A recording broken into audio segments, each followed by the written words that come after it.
Let's do it. Okay. The comments should come up. Oh, it's on. It's on. It's on. We've just gone live. There's no one there. Need to sign in as Panda.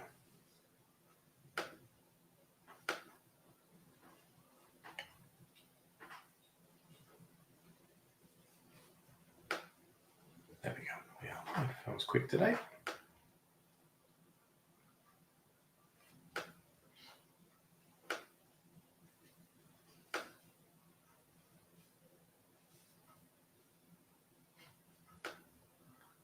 Okay. Your notifications.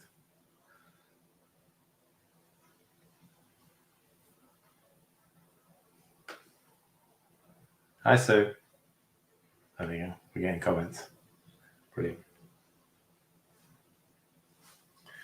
Okay. Well, I don't really need that open there because I'll keep it so I focus on that screen. Although it's not showing me numbers on there. That's weird, isn't it? You see the comments, but not numbers. 7 watching. Come on then. Come and say hello, and then we'll get started. I'd actually forgotten, as I was getting ready, that we're doing Yorkshire Puddings as well. But that's fine because... yeah, I can do soda breads first. What are you pointing at? Panda flour. Yeah, panda flour. You can make it. Yeah, I know I can make it. I just forgotten that, and I need to work out which tin to use. Whether I'll use the flat one.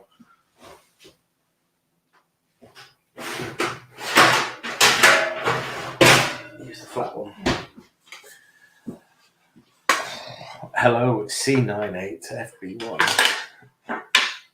Tell us your name. Yeah, got 2 there, so we'll do some nice ones. Afternoon, folks. I'm gonna try and crack through Panda Stuffing, Yorkshire Puds, and the Blackberry Crumble. And we might chuck in a couple of other things as well. I get the feeling that we might sort of be ahead of time today. So Jack, a tip about the soda bread, and it is essential, is quite obviously they will bake at different temperatures or different rates in different ovens. So depending on whether you've got a fan oven, a convection oven, whether you've got a Ninja oven like this thing is here, whether you're using a pizza stone or a baking tray, making sure your oven's hot, they're all going to be slightly different. The best way to check whether your bread's done is just tip it upside down, tap it on the bottom, and if it sounds hollow, it's done, okay? If it takes longer, it just means next time round, you know to leave it in the oven for another hour, another sort of 15, 20 minutes or so. I am going to start today with soda subs. So using the soda bread recipe, but I'm going to make it into little sub rolls. So, and I'm going to do a couple of different shapes. So to get me started, my pizza stone is in and I'm going to get it hot. So I think it's 225, isn't it? What is it? No, 190. Oh, it's the Yorkies that are 225. 190. And I'm going to put that on for the 45 minutes. And then I'll adjust it when we get the bread in. Hi, Tony. Hi, Lisa. Right, so I am going to be following the soda bread recipe from there. But I'm doing a double portion. Oh, hang on. Before I do that, hi, Lulu. Sorry. Before I do that, Esther, good afternoon. This is for dinner, chicken. I'm going to put this in the other oven because this is the reason why we're having stuffing and Yorkshire pudding, roast chicken. I'm just going to quickly season this. This will take about 2 minutes. And then it's going to go into the Ninja grill. Afternoon, Barbara. Chicken thighs. I mean, we eat like bucket loads of them in this house. And that's everyone. Humans and the furry ones. Seasoned. All I'm going to do is salt, pepper. I am going to chuck in some sage as it's one of our favourites. Afternoon, Cathy, and just a little bit of oil. Obviously, it doesn't need much because there's plenty of fat on the skin. Give it a bit of a mix, and then I'm going to start these in the Ninja Grill. It's actually a cold grill, but if you want crispy skin, it's the best way to start it. So cold oven, cold grill. I'm going to start them off skin side up for 25 minutes. And then after 25, when it beeps, I'm going to turn them over and do skin side down. That'll prevent the skins from drying out, but it'll also mean that the chicken's fully cooked. Now, the 25-25, for some people, might be a little bit overcooked. You probably get away with about 40 minutes for getting to the right temperature. We like ours a little bit crispier, a little bit crunchier, so a little bit more done. If you're not sure, get a probe and make sure it's at least 72. Right, I'm going to go and pop these in the grill. 2 seconds.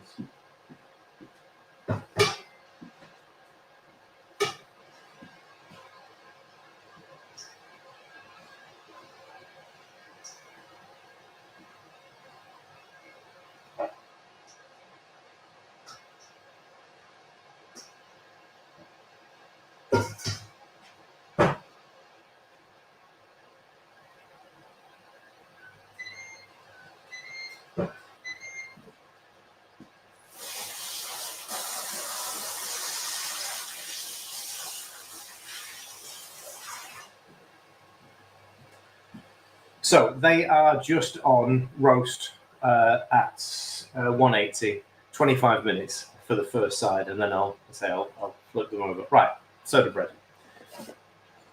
So again, this is a double portion.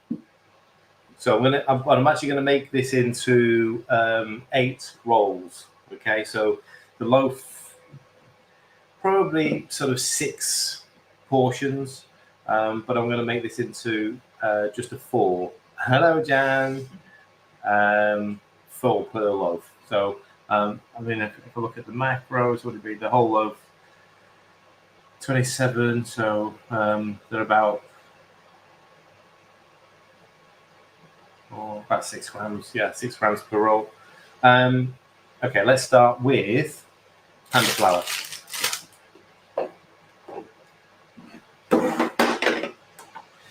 Uh, 150.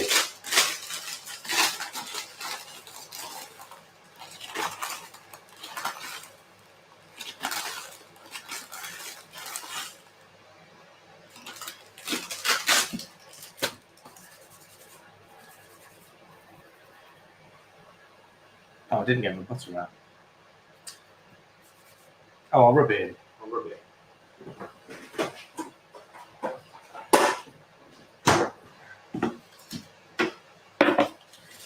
Here's the way you do it if you don't have a food processor small enough to. I bought chia seed to replace. Actually, no. If the milled versions, so it depends. It'll turn it grayer. So if you've got milled chia seed, it'll turn the bread sort of darker.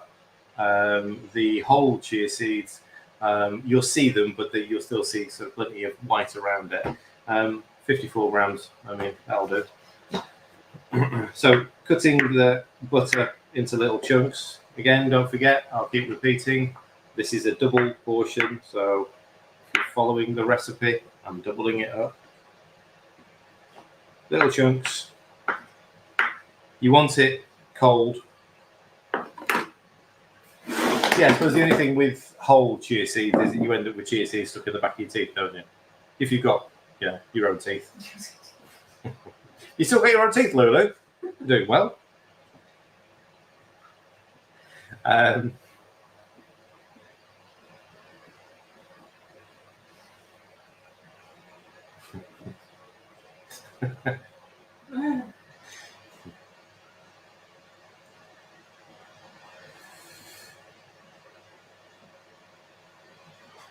Just about.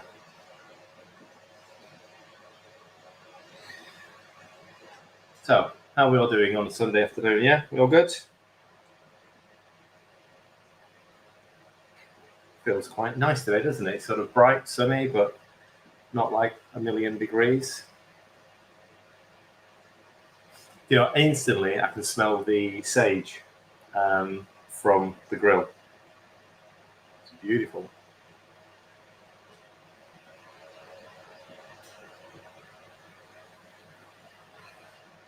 So just breaking up the butter as much as I can within the flour. Surprisingly, it's actually, it's much cooler now, isn't it? So it's quite tough.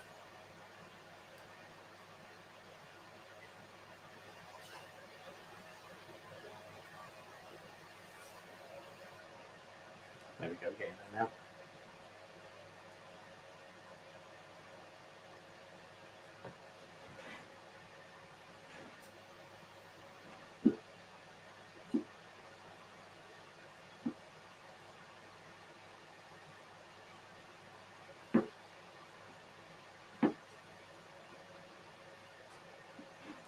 Okay.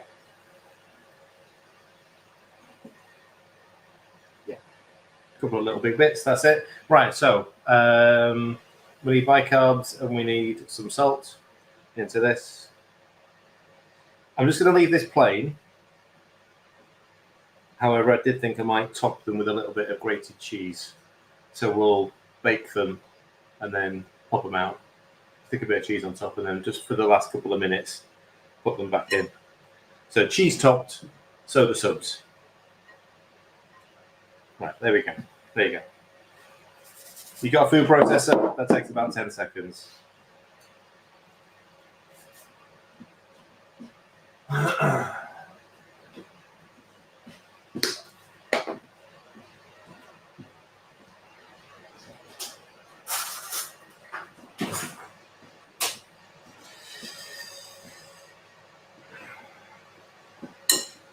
So, 20 grams of bicarbs. I'm going to sieve this because there's a few lumps in it.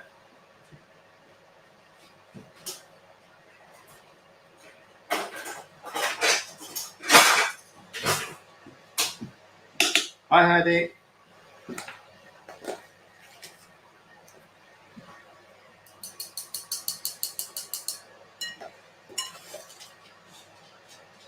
Hello, Coco.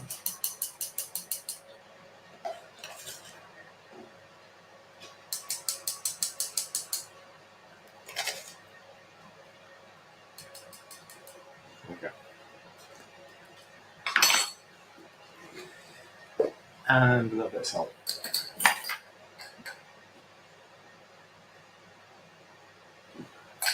Okay. That's all the, I'll say all the dry ingredients, but it's not. We've got to get the golden linseed in there. Now, you haven't missed anything apart from me rubbing flour into butter into flour. Don't worry. I've got some golden linseed here, but we've just found a bag of milled brown linseed, which is obviously much finer. So this, it's more of a powder. This is more of a crumb. Is that chicken? Actually, what they've got on the back there, Jan, is chicken livers for their dinner. So I'm going to use that because I think that's just about enough. You could use brown linseed, but you can already tell what it's going to do to the loaf. Okay, so it's going to make it. I mean, it might look like a wholemeal loaf. What do you want now? Oh, you can smell chicken cooking. It's quite out. It's fine. Right, so I want 100 grams of this, don't I? Yeah. Might just not quite. I'm about 20. Actually, I'm 30 grams short. No, I'm going to put another seed in there.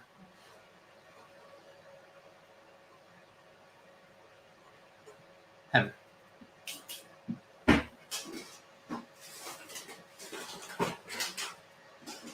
We got some hemp hearts. Hi, Sandra.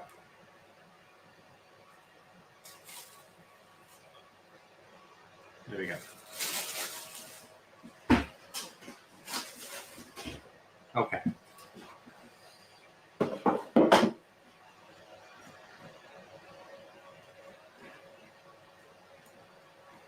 Right. And I've got a full pot of natural yogurt. So I'm not flavouring this. We're just going to keep them plain, but we are going to top them with cheese later.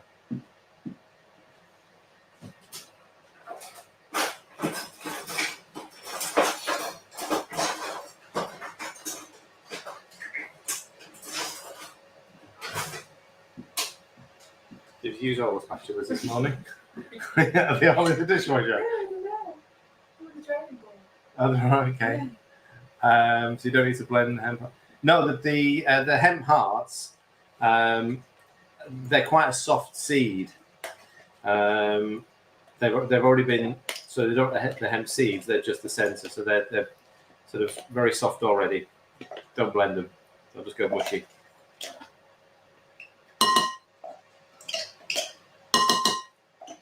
Right. Right.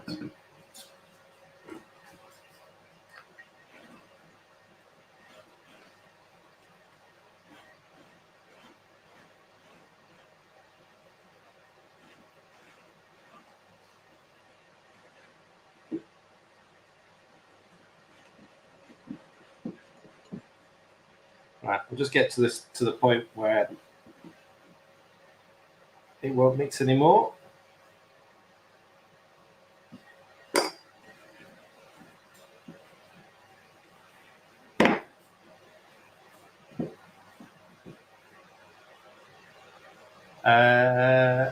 They should be. I mean, I didn't necessarily weigh that one, but I've never really come across one that's underweight. Because it's 500 grams, not 500 mils as well. So it is done on weight.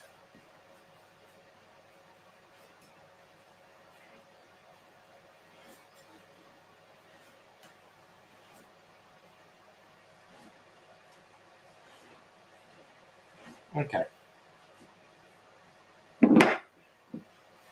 Maybe Heidi has a secret yoga snacker.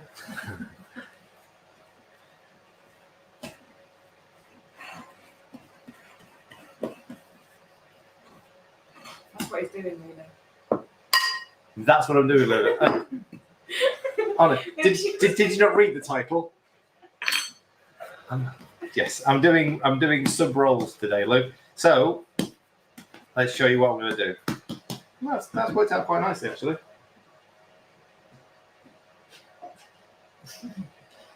Don't you just love her?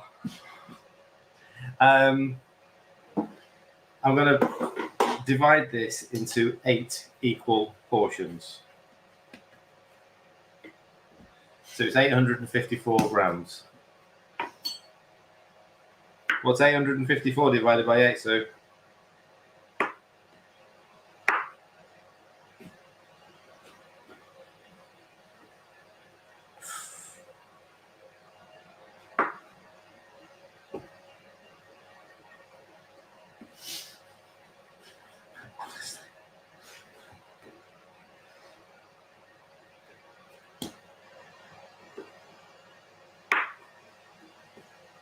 That's a big one.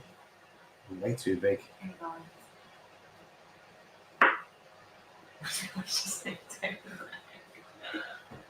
You've all got bloody calculators on your phones. All of you.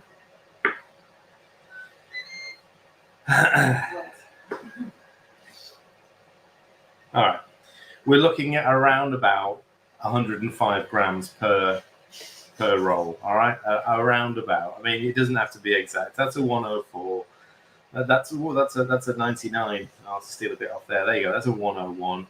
There's a 101. There's a 100. There's a big boy somewhere. There's a 109. I'll have a little bit off him. There's a 106. There's the big boy. 190. All right, that's fine. I'm not going to worry about it. Yeah. The big daddy sub. Yeah, the big daddy sub. So I'm going to use two different molds essentially. You don't need to do this, but I'm going to use 2 different molds, just so we get sort of a slightly more uniform size. Press it in.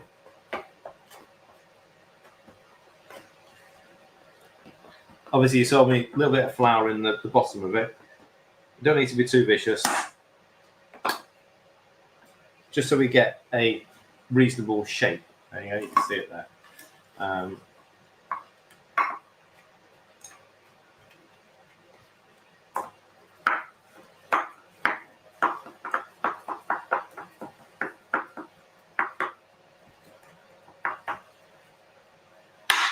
Trick is here is not to squish them too hard, otherwise you will end up sticking them to the bottom of your mould. All right, so a little bit of flour just to sort of help it, and obviously you want the flour on top anyway for baking, for aesthetics.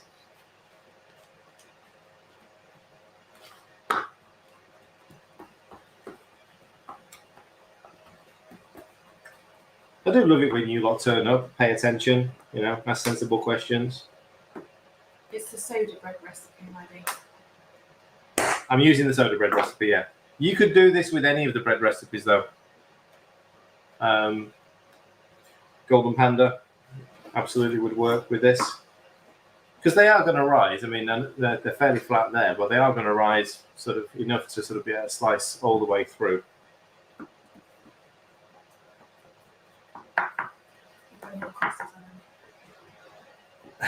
They don't need it because it's not. You're not trying to get deep into the centre to bake it. These won't need it. Do you want me to put fancy little crosses on? Okay, I'll put fancy little crosses on the round ones. If you find the panda stamp, I'll put some panda stamps on there. And the long ones, you do 3 little cuts. Okay. Right.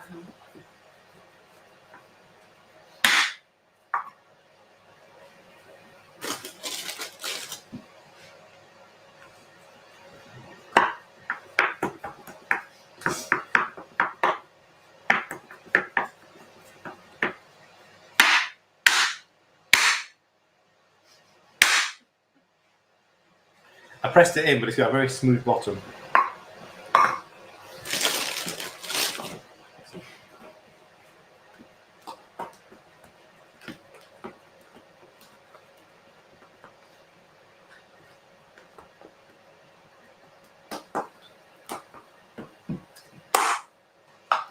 Right, last one.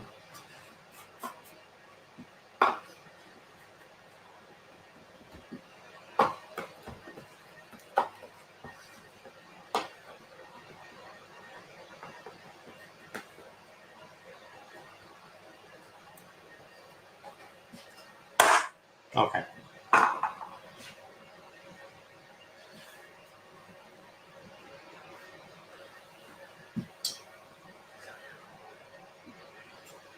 Any of the flatbreads, so the White Panda flatbread that uses low-fat yogurt. Pancake? Panda cake, yes. Better with yogurt works in panda cake, but it's better with coconut milk. Is my preferred. I prefer the coconut milk versions. Right.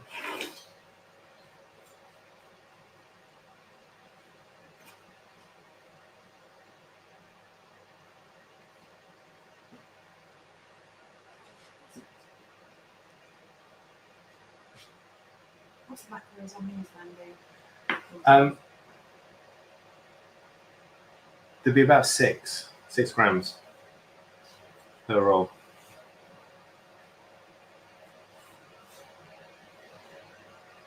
Okay, there we go. Afternoon, Helen. Nice to see you back in the country. They let you back in. Right, okay, so that's been heating up for a good 20 minutes now. So that plate is going to be pretty damn hot. I'm still going to go, well, actually, I'll tell you what I'll do. I'll go 40 minutes for a bake. And then for the last 5, I'll add some grated cheese to it. Now, I'm hoping I can get all of them on.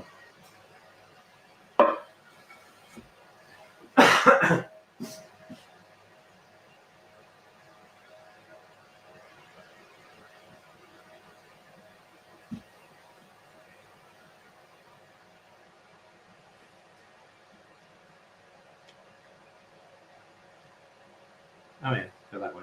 Go that way. All right. There we go. Just about. Yeah, I saw your post saying you were up on holiday again. There you go. So we got 8 on the tray. Let's see what happens in 40 minutes. Quite obviously, they are half the thickness, probably even a little bit less than the loaf would be. So they shouldn't take as long, but I want to make sure they are fully done. So we'll keep an eye on them anyway. Right, let me just get rid of this, and then we'll start the stuffing. Yeah, we'll do the stuffing.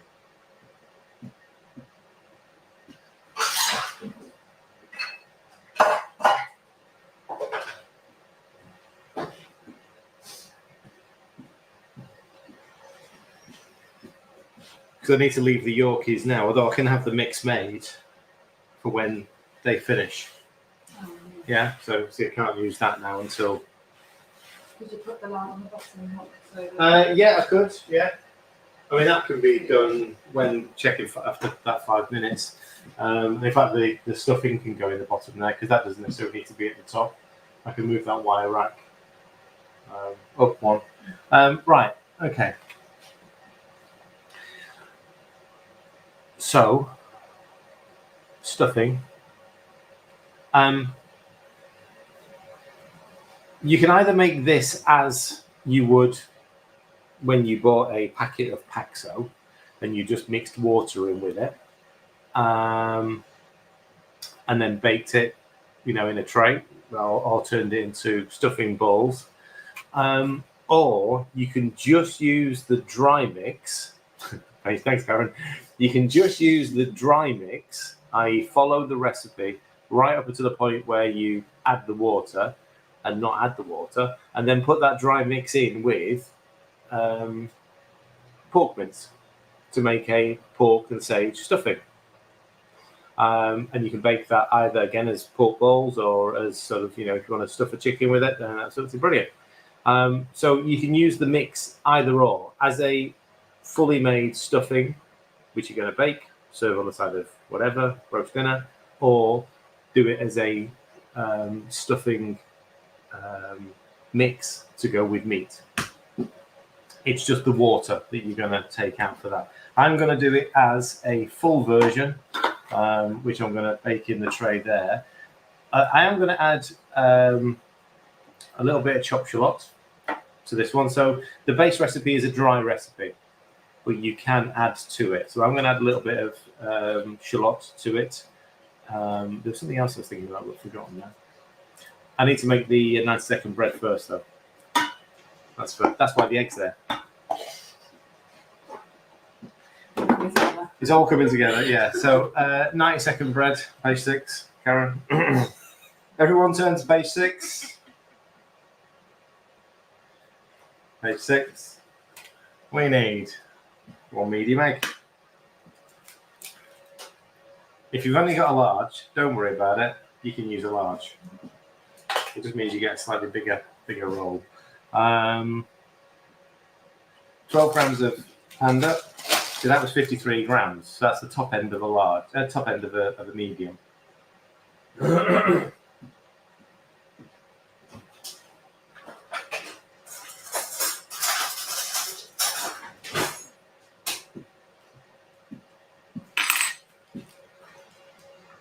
Bit like a Sunday sermon, isn't it? Oh, turn to page 6. 12 grams.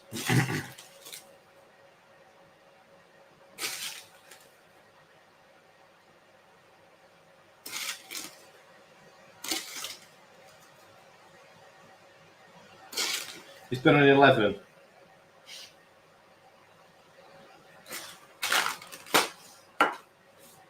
Salt.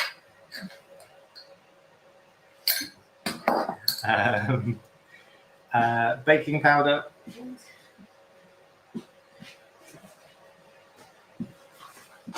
Oh, he's fine.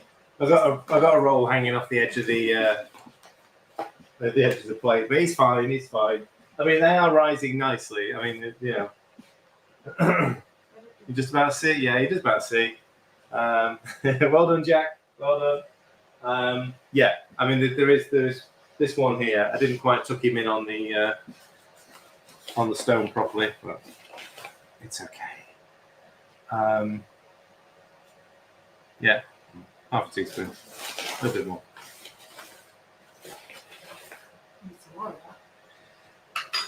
I do need to order some more actually. I've already, yeah, made a mental note that we need some more.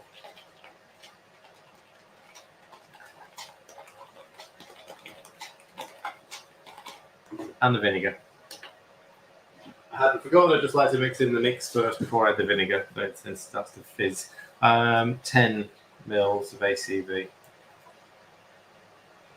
I've got 9. How am I going to get 1 now? He says 10. Is this just... this is on YouTube, as Tracy likes to call it. It is on Panda Pantry and in the public group, Josephine.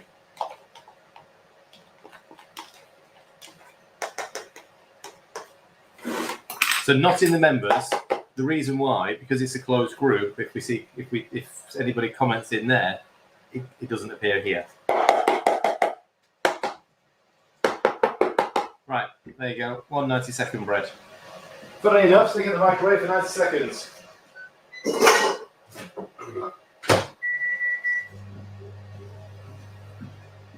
Right. What? Yes, I know. I was about to say it was perfect timing. The chicken has just pinged. So.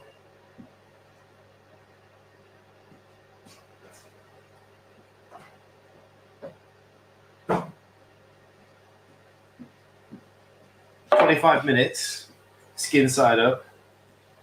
Flip them over. It's another 25 minutes. Roast chicken done."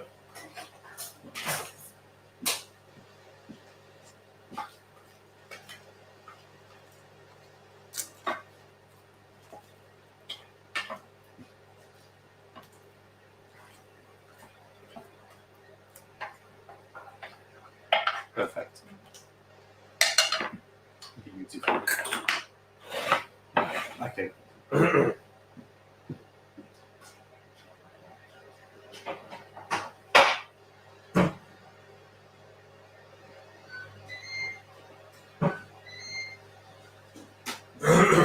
Off it goes again. Right. This is a... What did you put on your chicken? It is a little bit of seasoning, so salt, pepper, a little bit of sage, and a drizzle of olive oil. Give it a bit of a mix. Whacked it in the Ninja. That's it. So it's just to season the skin. It's just to give it a little bit of something.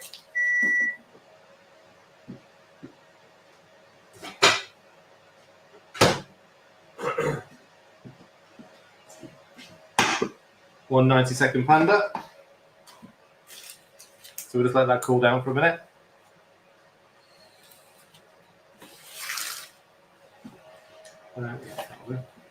So say this is an optional extra. If you want to do a little bit of shallots in your stuffing.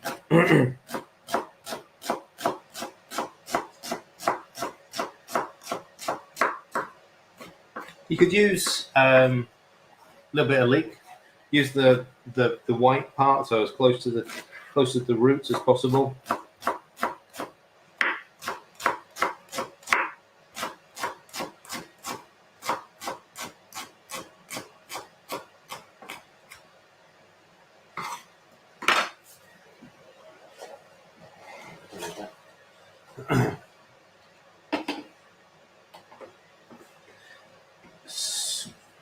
Looking everywhere. I'm looking in the wrong place as well.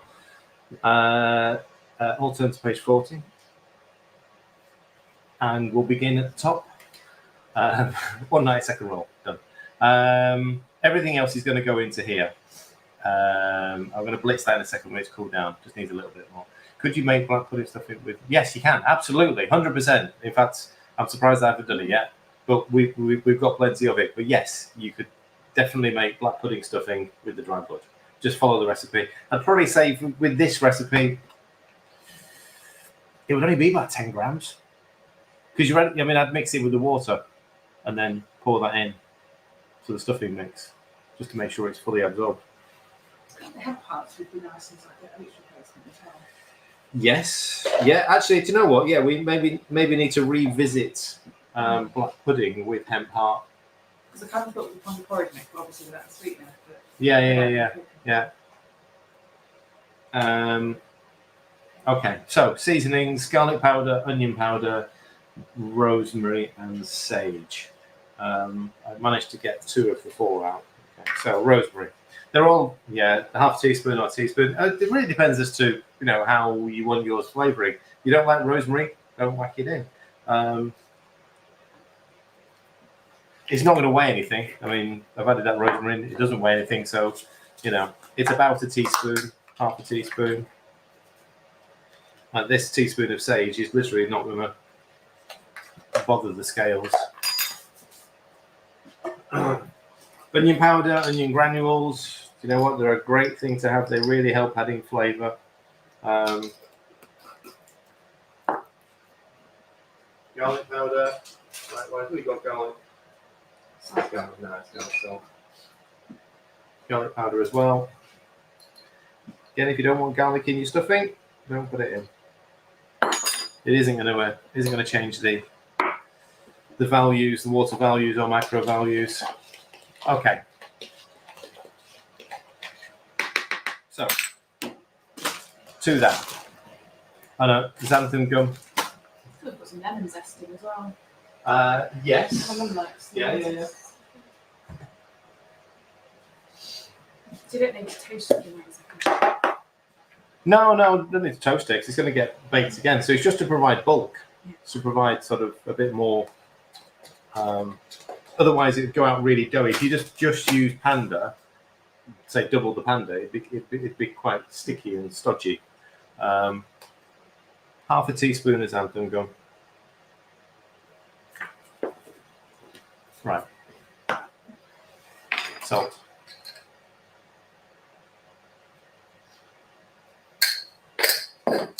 Oh, I didn't get my water sorted. I'm just going to go and put the kettle on because I need some warm water. I also need a cup of tea, so.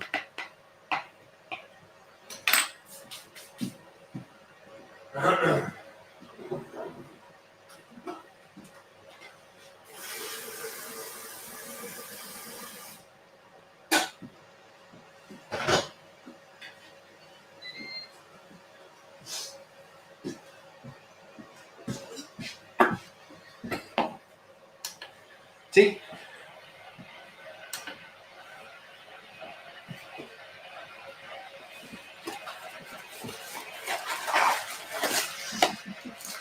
We're not allowed coffee this time of the afternoon, Karen, you know that.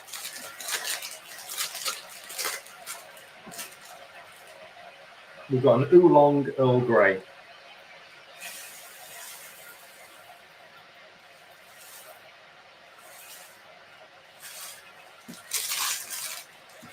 Sometimes I add dried cranberries to a mix like this. Yeah, nice idea. I mean, a nice Christmassy one, isn't it? It's sort of a Christmassy stuffing. Right, we'll just let the water boil up. I can blitz this now. This has pretty much gone cold now, so you want to let some of the steam out first before you try and blitz it, otherwise it'll just clump back together again.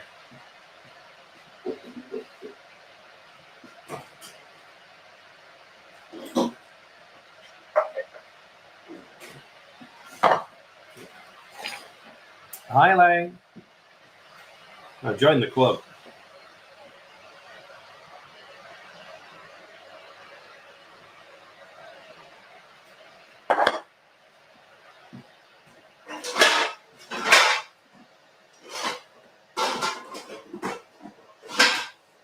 It's in the room.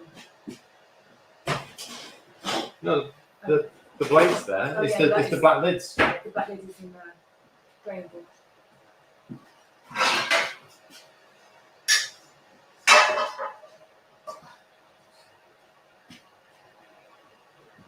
Hang on.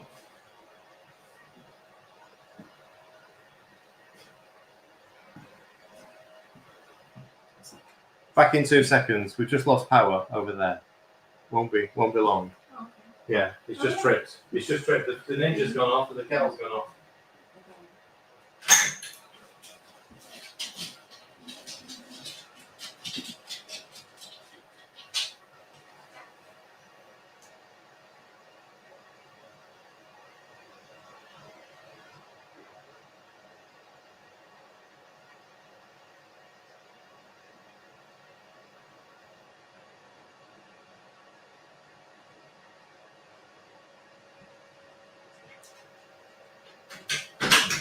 Out of the way. Out of the way. It's not even so- Oh, it is. Right, that's why. Yeah. Too much draw on that. Right. Too much ninja action.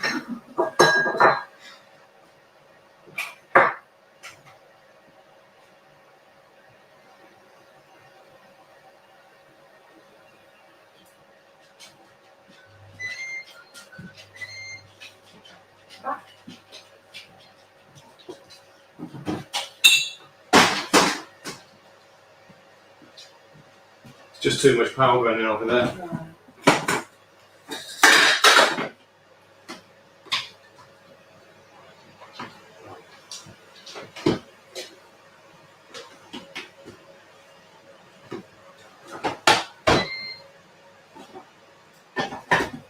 Though, I don't even want to do that in there. Just leave it to you. Well, yeah, actually, it's going to be hot enough for the. Yeah, I'm going to have to leave the tea for a little while. Get out. So the lid for that is in the drain. Right, that's what I'm getting at, wasn't I?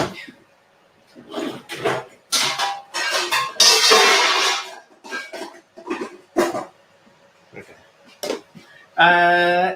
It didn't work out as the crumpet, but I have an idea on that now. So, not had time to play with it since Thursday. Give me a chance, and I'll.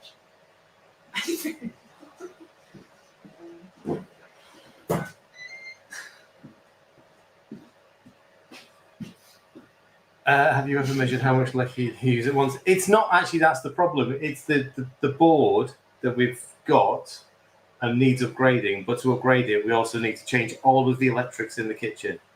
So it is a full rewire that we're having to plan for.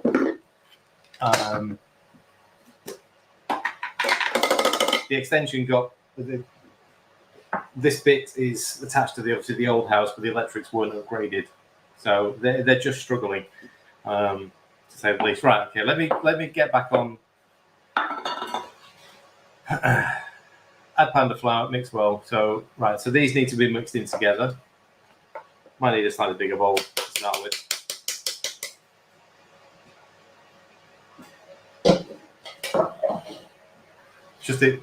Yeah, exactly, Sandra. It is. He just went very quiet over that, and I was like, why is it going quiet? Oh, shit, the electrics have gone. Because that's the thing, none of the fuses are tripped. This is the problem with it. It's not tripping out the fuse board. That's why it all needs to be ripped out. Water. So what was your idea with crumpets? I can't say that live. That's trade secrets. 20 grams. I haven't told you what I was going to do with the crumpets. It was only when so the two that we baked on Thursday, or we cooked on Thursday, I had one of them this morning. So I sliced it and toasted it.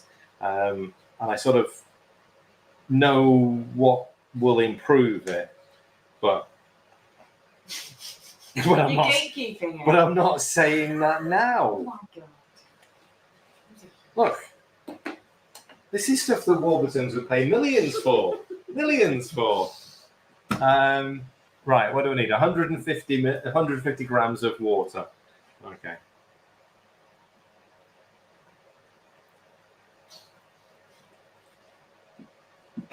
Well, if I can crack the panda crumpet. This looks so good. Yeah, they're looking great. At least this half of them didn't go off. Yeah, that's why I didn't want to plug it in there and turn it on, because No point. Not for a cup of tea. they'll be ready in 20 minutes. In fact, we'll have a look and see how close they are to being ready now, because obviously that they went in for 40 minutes. They've been baking for 20. They've certainly gone golden. Right, so let's just focus you back onto the stuffing mix here. It smells very much like, when you make a paxo, it smells exactly like that. So we've actually got a balloon festival on near us today. So it's only a few miles away. I think there's some sort of fighter jet trying to blow them all up, trying to get them out of the sky. Yeah, it smells like Paxo stuffing. Yeah, it's just that sagey, rosemary, garlicky. It's everything's in there, and it looks and feels like stuffing mix. I wonder what that was. What the noise? Confused. It's great when there are different conversations going on. You think, what are you talking about? Oh, right, okay, yeah. Right, okay, little tip. You can turn this into what you want now. You can turn it into what you want. It's a stodgy, bready stuffing mix. I mean, if you want to turn it into, stuffing balls or whatever. It's fair to say that Emma likes this because she took one out of the fridge early part of the week and went, oh, stuffing, great. And she got about that way through it. I went, how many portions is that? I was like, yeah, it's a 4-portion tray.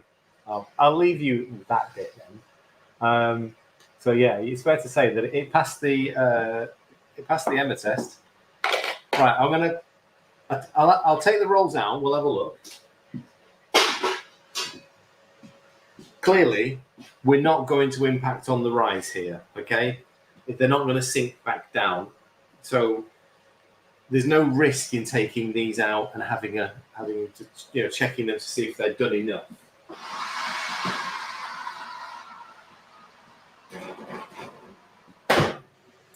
Now I've got them out, I can see that they are still going to be a little bit soft underneath.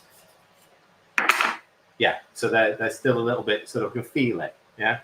Again, this is the tip. Turn your loaf over. It's dull. It's a dull sound. You want hollow. You want to, as if you can sort of hold it to one ear and tap through it, and it's like a shell. You want to be able to hear through it. Which piece of stone do you use? This came from B&Q, didn't it? No, I'm going to give them another bit longer. Yeah, it's B&Q. Yeah, it was just a B&Q. I think it's a 30-centimeter pizza stone, which fits perfectly as long as you use it on that shelf, because the fan at the back goes in slightly, so that's perfect. And it is great for doing any of these. So it does appear that most Panda stuff needs to be heated, sort of from underneath as well. So rather than just being baked, it needs that heat from underneath as well. It works better. It works better. You really need to get the heat driving through it. Okay. Stuffing done. Chicken in. Rolls also in.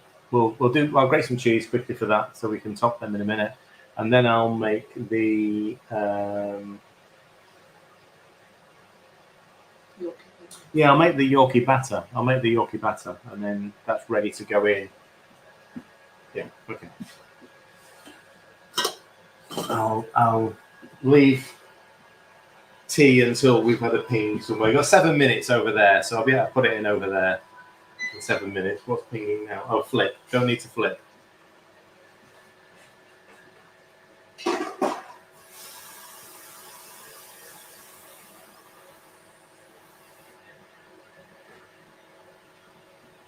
I will have some water.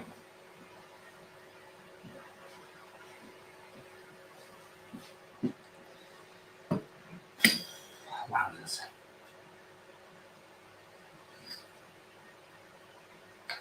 Right. While we're having here we go.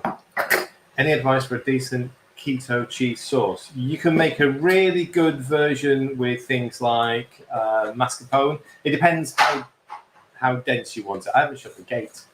Go and have a look at the epoxy fuse board. Let me just go and do that.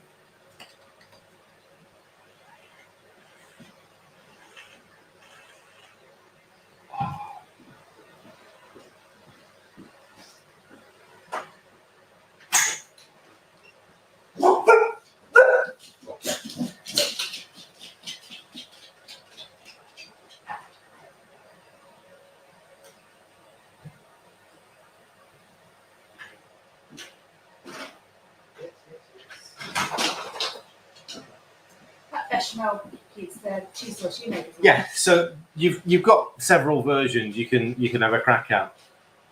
If you want a really dense, rich cheese sauce, then it's mascarpone all the way. So you can just heat them through mascarpone. You can add a little bit of water to it to bring it down. Chuck in your cheese. It's essentially done. But it's extremely calorific and rich. Yeah. Other version, Panda Bechamel, which is going to be much lighter. So it's only about 10 grams of butter and about 50 mils of cream. So to make the similar volume, the calorific content would probably be a quarter, and then cheese in. So you've got a couple of different versions. I mean, you can make it out of ricotta if you want. It's just get a thick dairy and bring it down to the consistency you want. You can actually just use a bit. If you use a certain milk, then use that just to bring it down. So you've got. It depends what you're trying to create. If it's just a nice thick creamy cheese sauce to go over, and it's only a small portion, a very small portion you're using, go mascarpone. It's a really good rich sauce. If you need more because you're making a lasagna, probably a Panda bechamel. Dead easy to make. Okay.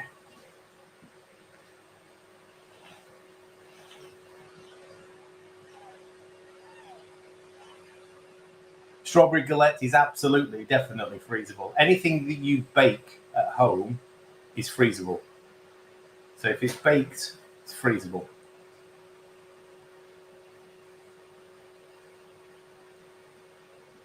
The pastry may be a little bit softer when it comes out. That's it. There's no change to it other than that. Especially when you're baking fruit, the fruit won't change. It's only when you've not baked fruit that it changes. Okay. Hello, Dan. How you doing? I never got my charity place for London Marathon. Do you know what? It's like a blessing. But they offered me Edinburgh. I've always fancied doing Edinburgh, but you're not that keen. Okay. Is that just not keen in Edinburgh or not keen on the Edinburgh Marathon? Because it is downhill, apparently. If you go and look at the route for Edinburgh, it is predominantly downhill. What would you say the best marathon in the UK to do? Please don't say. Yeah. Manchester. And I'm not saying that because I'm a mank. I'm saying that because it's one of the best marathons I've done. And it is flat. And it's mid-April, and of course the glorious Manchester weather doesn't usually fail. So you normally get sort of light rain and 12 degrees. Which is fantastic for running 26 miles in. Manchester, Dan, absolutely. Do you know what? If you sign up, you might even encourage me to get my trainers back out again and do it again. Because that's if there's any marathon that I miss doing, it's that one. Cooking on the run. We had a conversation on Monday. Debate with us. Yeah, absolutely, 100%. It's freezable. I say the safety wise. Okay, so if we're concerned about safety, it is absolutely 100% fine, providing you freeze it fully and you defrost it fully. Done. That's it. It's absolutely fine. It will last in your home freezer without freezer burn for maybe 3 months. Depends how often you're in your freezer. The more you go in it, the more moisture you're putting in, the more you're going to damage the food that's in there. Safety-wise, absolutely zero problem.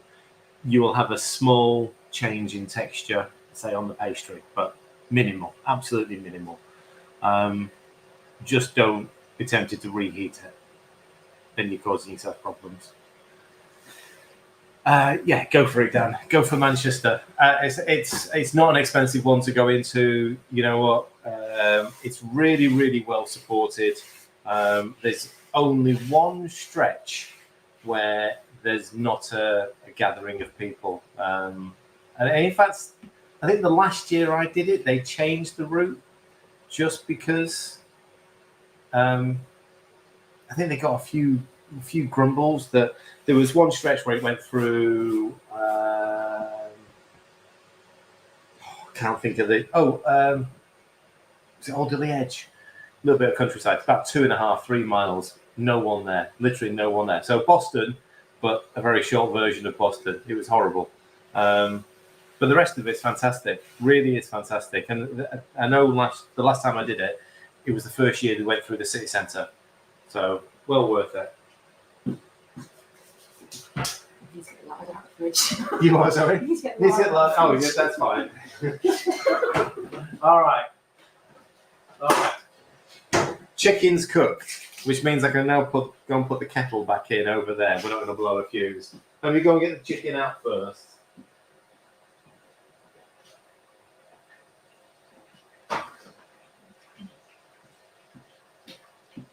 Okay.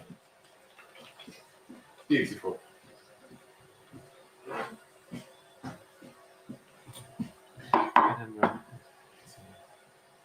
Okay, actually, I didn't know that, and that's a bit like Brighton, which is another one that along the coast, a bit tedious, and ranks right down there alongside London as my least favourite marathons. There you go, beautiful, crispy, coated chicken thighs. Now that, generally for us, isn't normally a dinner. That's normally breakfast. I'm deadly serious. That's normally a breakfast for us. Saturday morning before we go to PT, generally it's a chicken thigh before we go. Right, and here's the other thing. Let me just get rid of that.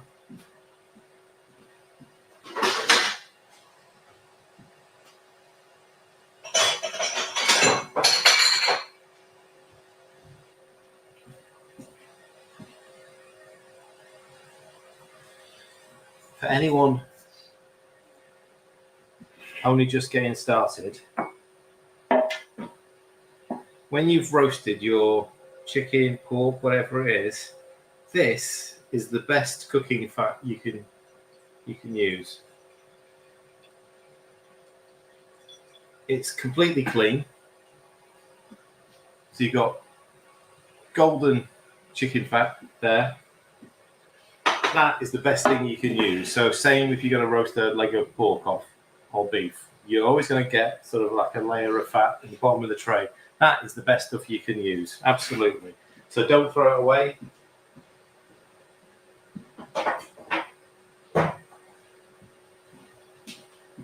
All right. I've never done the potteries one, no. I did a Tough Mudder there, somewhere around there. Can't remember where exactly, but.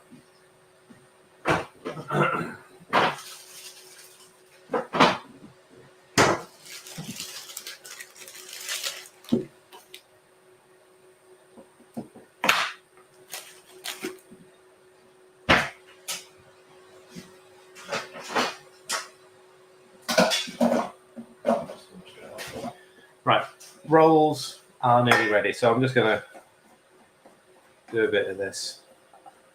It's loads of time. Loads of time.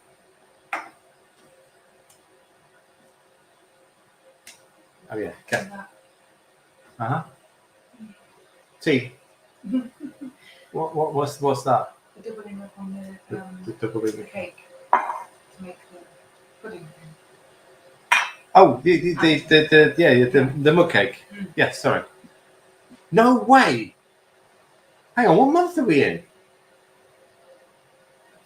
That can't be. Seriously?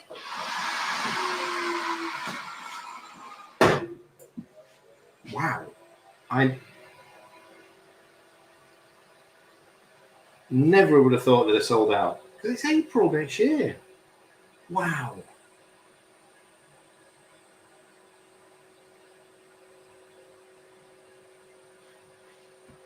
Just a reminder, if you're holding a pizza stone, they're 180 degrees or 90. Yes, I know. Where's my oven gloves? A little bit more. Great North Half Marathon, yeah.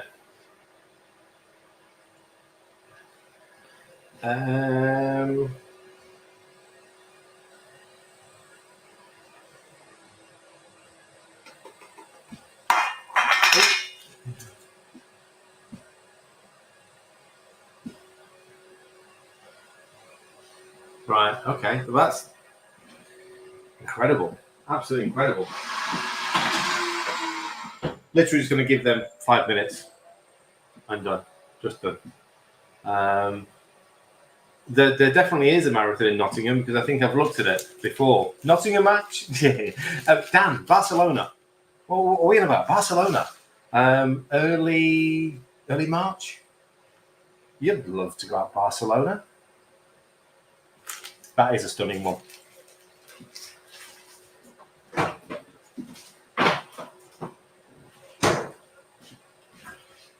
I always fancied doing the Berlin one. Just never got round to, booking it and trading for it. The Berlin one would be amazing. Now, here's an interesting one. You could, theoretically, use your chicken fat in your Yorkshire puddings rather than lard. There's a way of using it straight away.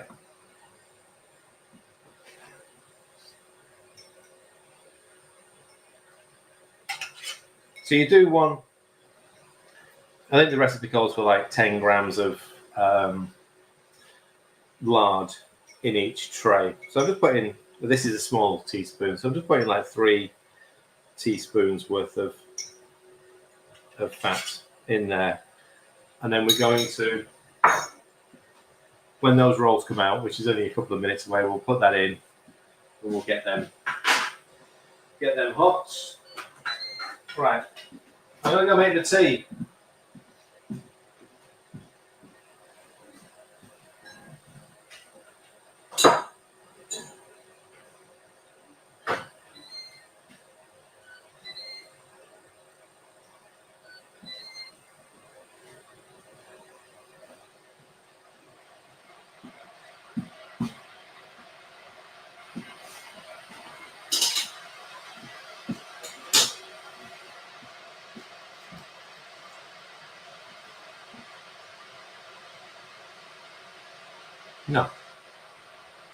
No, they're perfectly. I mean, the foodie won't do anything different to an oven. So as long as you are not overfilling the whatever your tray with fat, I mean it is contained as well, so it is almost safer than a normal oven because it can't spill anywhere. So it certainly won't catch fire, providing you don't leave it on bake for reset it for like 4 hours and at maximum temperature. If you're using the foodie as it should, i.e. time and temperature, more than hours that, then it's great for Yorkshire puddings. I mean, I'm going to use that, but I've used the foodie before. I've certainly used the grilled before.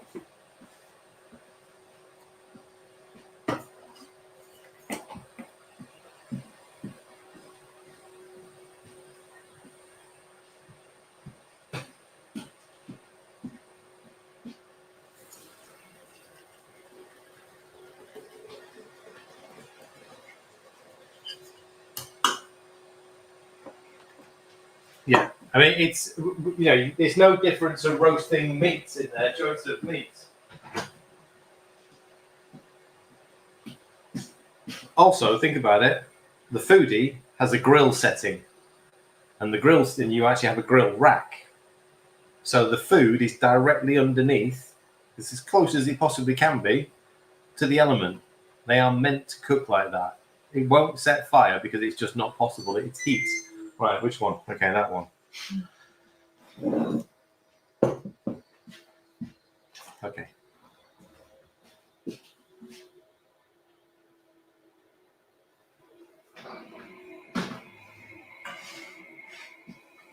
Okay. There's our little cheesy. I need to get a little slice underneath them to move them.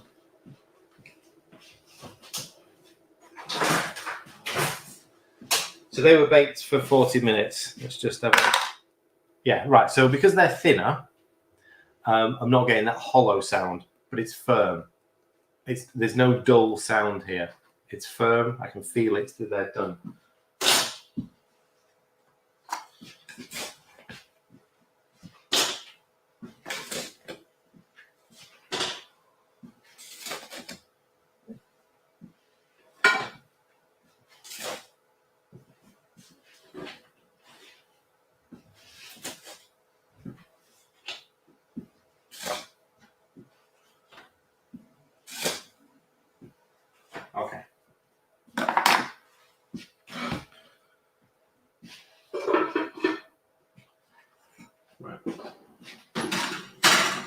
So the stuffings, I can keep the stuffing in the bottom. I'm not going to worry about the change in temperature because I'm moving it up to 225 for the Yorkies. I think. Oh, these are a 40-minute, aren't they in total? And I think I've written in the recipe. Let's all turn to page. It'll be the last one, won't it? Page 42. Last of the savouries. Yeah, 225 for a minimum 25 minutes, up to 40 minutes. It depends how well you want your Yorkies cooking. They will be ready at 25. They'll just be quite soft inside. Now these don't open up. I'm still working on it to get a Yorkie that rises on the outside and stays hollow. Doesn't quite work that way. I almost get the feeling that, and I might try it now as we make this mix, that where it says make 6, it might be that I just need to put less mix into the tray because it does start when you see them bake, you'll see them, and I'm doing this in the wider tin as well today. They do start to rise on the outside, but then after a few minutes, the center then rises, so it becomes more of a Yorkie muffin. And obviously, what we wanted to do is try and force it up on the outside. So rather than it being, and I'll divide it up when we come to it, rather than it being sort of make 6, I'll actually sort of do this as it's going to make 8, so there'll be less mix going into each tin, and we'll see how that works.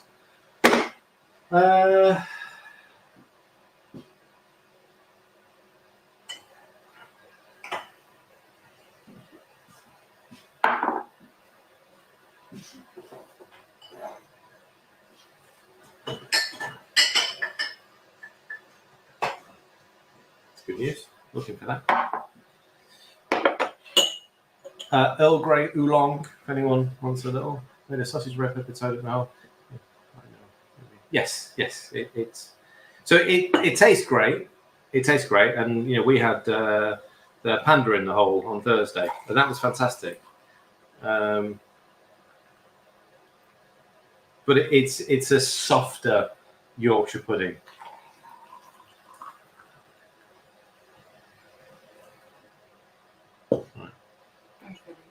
Oh yeah, very filling. There you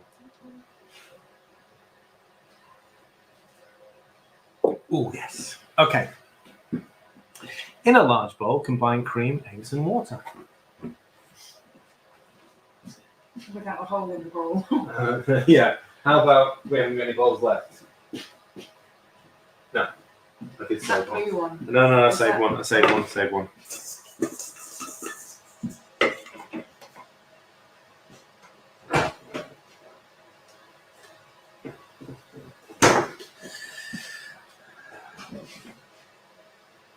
50 grams of cream.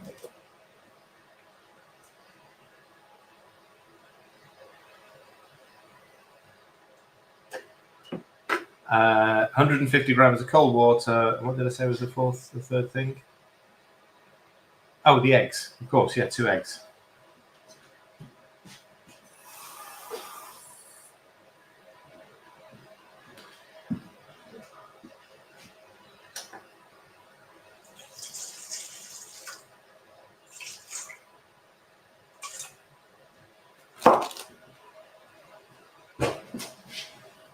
That's like the mug cake last night, isn't it? We're both thinking, should we have one each? And then Yeah. have half each is just too much.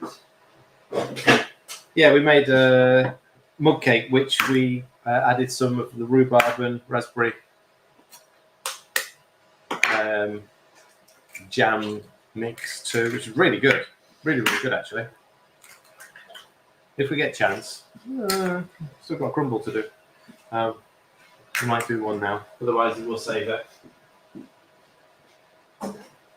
I'm enjoying the slower pace today.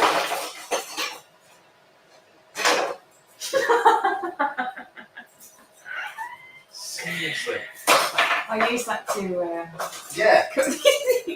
Honestly. What temperature and how long are we? What are we talking about? The Yorkies or mug cakes? What are we talking about?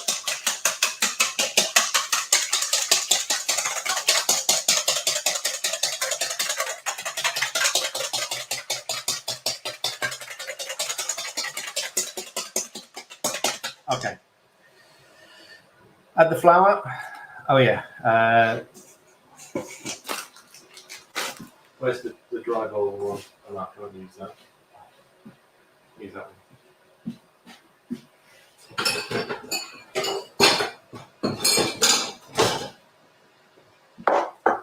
Yorkers in the foodie. They're still going to take close to 40 minutes because they're going to be sat at the bottom. So they're still going to take the majority of the time. I would check at 25 and then see how you think, how you feel they are for you, and take it from there. They'll be cooked at 25. Again,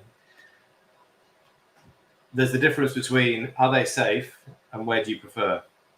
Are they safe at 25? Absolutely. Where do you prefer them to be? Do you prefer them darker, prefer them crispier, or then go longer? 30 grams of Panda flour. Let's take forever.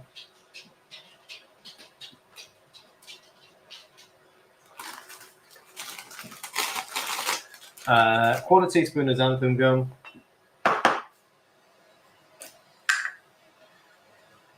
I'd help you make the blackberry pudding, but you gatekeeping the crumble recipe thing. I'm not gatekeeping the recipe, it's the cooking, it's the method. But until I've tried it, I'm not putting it out there.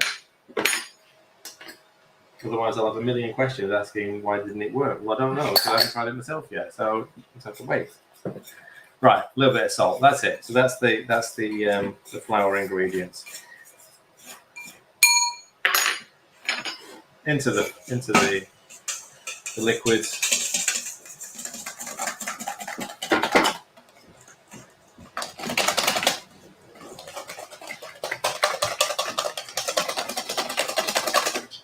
Planes back for more balloons.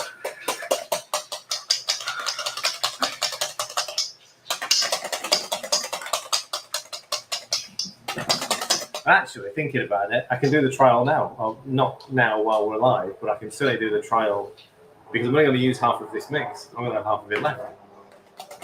It's the Yorkie mix, isn't it? It was the Yorkie mix.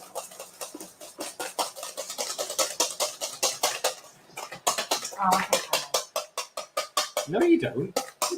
No, you don't. Right. No, you don't. You think you know. No chance. So, it is a thick-ish batter, yeah? We're going to... So what does this weigh? I need to get a good measurement of this. So I'm going to divide this by 8.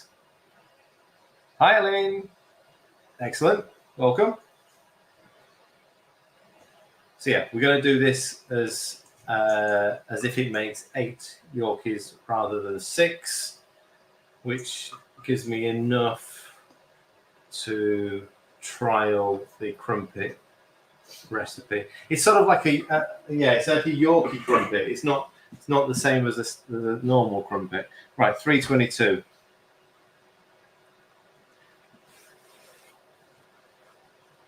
40.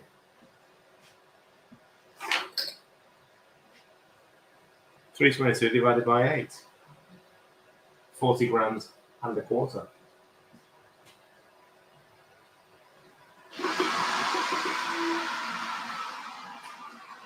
Right, so yes, be careful with this. That's been in the oven now for best part of 15 minutes at 225 degrees. It doesn't look like it's changed, but believe me, it's going to be bloody hot, yeah?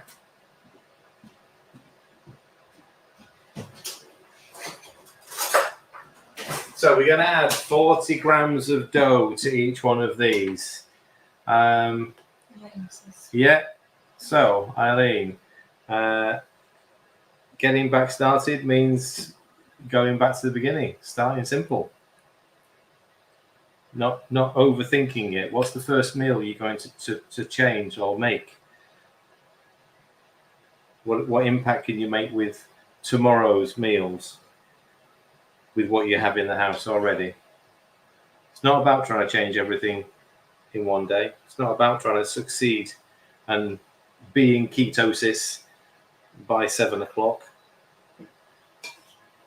That's not sustainable. What can you do tomorrow is going to help you feel better by the end of the day. 160, yeah. Okay. So they are sitting in their little pool of chicken fat.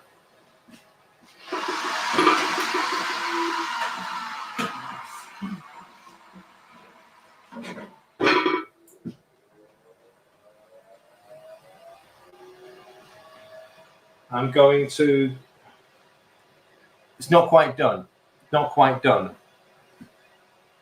but I don't want to put it back in because it's going to be 45 minutes and I don't want to leave it out.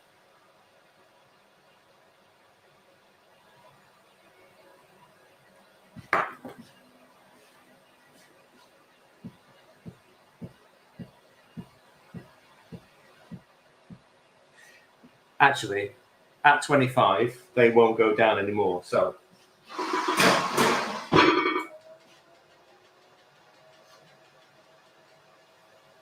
okay, so I've knocked that down to 25 because at 25 they're cooked.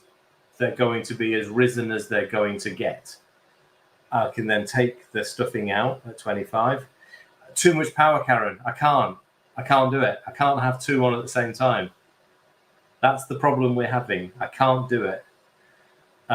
Certainly when it's drawing power at 225, it's almost at its full temperature.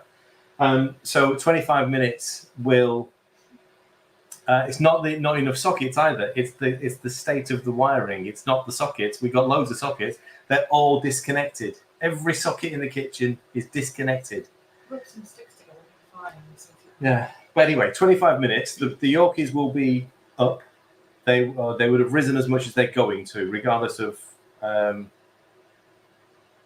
Yeah, no. I suddenly thought, hang on, I didn't put any raising agents. There are no raising agents in this. It's just the egg. And I'll be able to take the stuffing out. The stuffing will be. It's all extension leads, so I've got to be really careful because obviously all extension leads lead to one plug, lead to a single plug. So you're not meant to be running 3 kilowatt, 3 kilowatt, 3 kilowatt, 3 kilowatt all through one. It just not supposed to work. And some keto was prepared from an American book for freezer batch meals. This bread. Okay, so I mean, there's loads of options for quick breads as well. So soda bread's a great one. The 90-second bread that I've just made here, so you don't need to think too much prep. 90-second bread is, have you got 2 minutes to make a quick roll? There you go. That's all you need. It's a bit warm out there now. Have fun. I've got a long sleeve on, so you stop my Right. sticking to me. Okay. Electric chat. And what are you looking for? Yes. She's gone. Okay. So, yes, the rest of this, and I can't do anything with this until we're finished. But the rest of that will be turned into what we tried to make on Thursday, which was crumpets, but a slight different. It's almost like an English muffin style crumpet, so it's a bit of crossover. Right, let's quickly get on with, and actually we have got time now. the crumble, because that's not going to take long at all.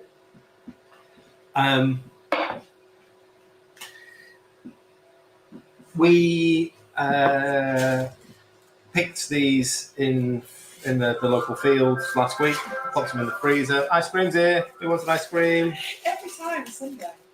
Every time we do this. I weighed these earlier. They're about 300 grams of fresh blackberries. So they're literally just going to go straight in. There are 2 bags because one was mine and one was Emma's. So you can see who was busy picking blackberries while I was watching the dogs. Now, come on. I say it's about 300 grams there.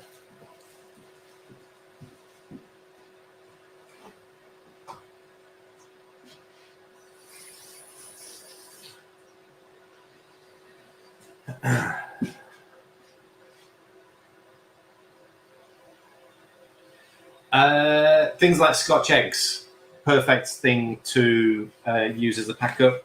So they are a complete meal essentially. If you think about the 100 grams of pork mince wrapped around an egg, you're looking at sort of about 30 to 40 grams of protein. Get the sort of like 15% pork, then you've got a good level of fat there. You don't need to roll them in a breadcrumb, but you could do. You can sort of like use a 90-second bread or any bread that you make, any bread. You can then blitz it into a breadcrumb and then roll it and bake it. So to cook the pork. But you can do without. Yeah. So Scotch eggs are always one of the things to go back to. Sausage rolls. So making some pastry, fathead pastry, which is a much higher fat version. So it's understanding that obviously if you've only got a short window of time to eat, which I presume as HGV is going to be on the road a lot, so he's time restricted on how long you can stop for. Something that's satiating, quickly satiating, is ideal. Quiche, again, pastry, lots of eggs, flavor that with anything you want. Even things like the soda bread, but do the soda bread with the bacon and cheese. So increase what's in there. It's an easy win. Conversation that happened in the public group a couple of days ago regarding apples. Now, no, I'm not using apples now. I've got blackberries. But baking apples. Baking apples are pretty much low carb. I mean, they're 9 grams of carbs per 100. If you think that most people, when they start to go keto low carb and they're promoted as blueberries, raspberries, and strawberries, well, baking apples are no different to blueberries on a sugar scale. They are 9 grams of carbs, so you can't demonize one and say the other is fine. They are the same. One way of reducing the carb value for what you're making, let's say apple pie or blackberry, is to use a little bit of courgette. It provides a bit more bulk, a bit more crunch, and this disappears. I mean, I'm using it here because this was just random in the fridge. Once it's been skinned and then finely diced, that essentially is apple. There's no different. There literally is no different. Yeah. You won't know. So if you want an apple pie, and I'm pretty sure there is a recipe out there on the KFC website.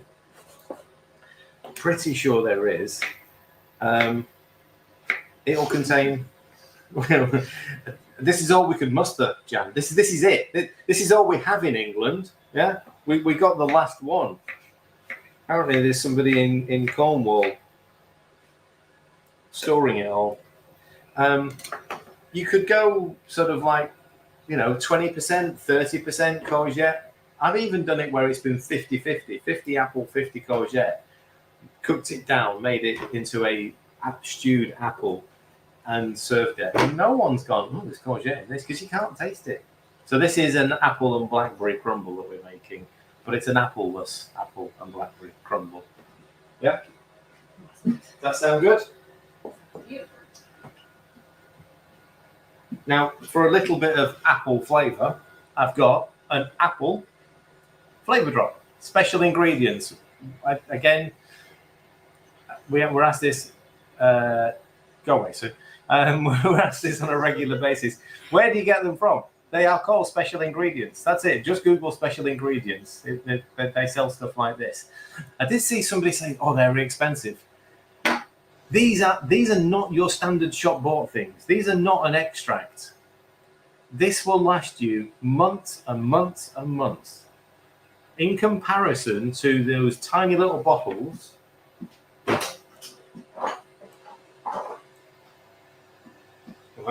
that's food colouring. But you know what I mean? These little bottles that cost maybe, I don't know, maybe £1. This is going to last 20 times as long.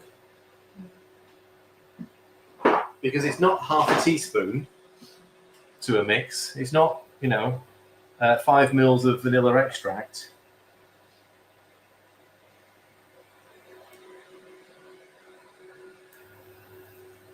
I've got 5 little drops in there.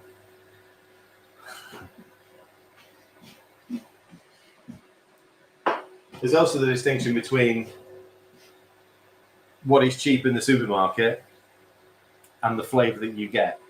And the cheap supermarket stuff, we've probably got used to the flavour of it. We've got used to how it tastes. It's completely different when you taste something that is more natural.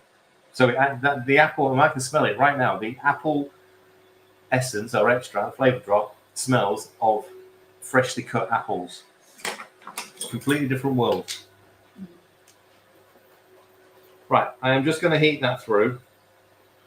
Before I add any sweetness, I'm going to taste it first because these blackberries were fairly sweet. They were picked when they were beautifully ripe. They've gone through the sour stage, so we may not need to add much, if any, sweetness to it at all. Right, Yorkies. You can sort of see them. So bearing in mind that the mix that I made, I've reduced it per tin. They're still filling that tin, but they are doming, so they have domed. They're going to take another 10 minutes, 15 minutes to sort of fully bake, but they've formed their shape now. Okay.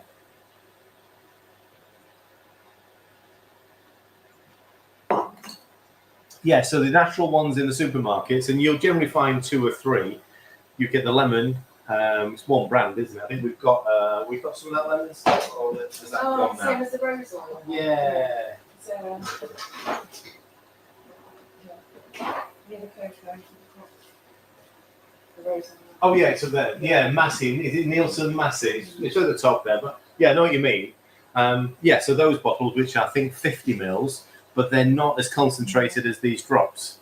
So you still use those extracts in a similar way that you would do the cheap versions. So the sort of like the pound versions.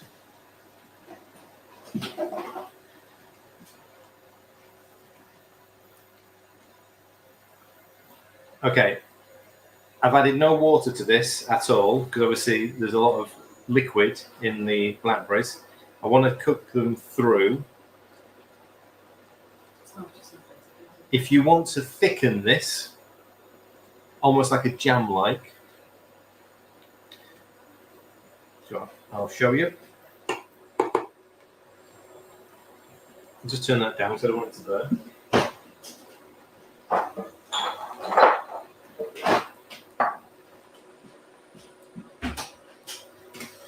I don't think there's any chia there, is there? It's up there now. It's okay. I don't need it. I'm just going to show it.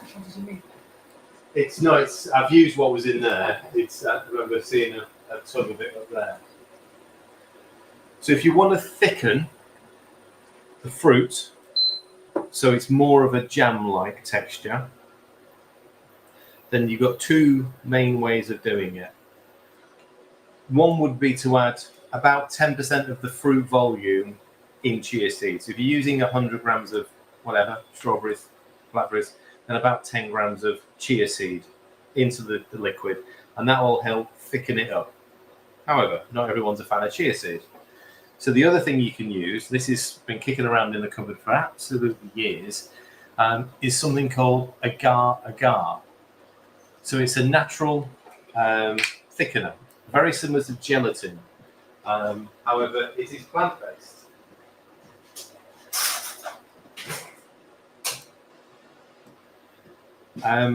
Like gelatin, you just mix it with this stuff.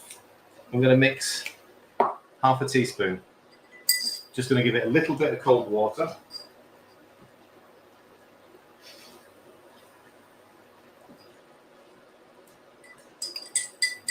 just enough to dissolve it. Yeah, xanthem's got a slightly different property, and it will go a little bit slimy.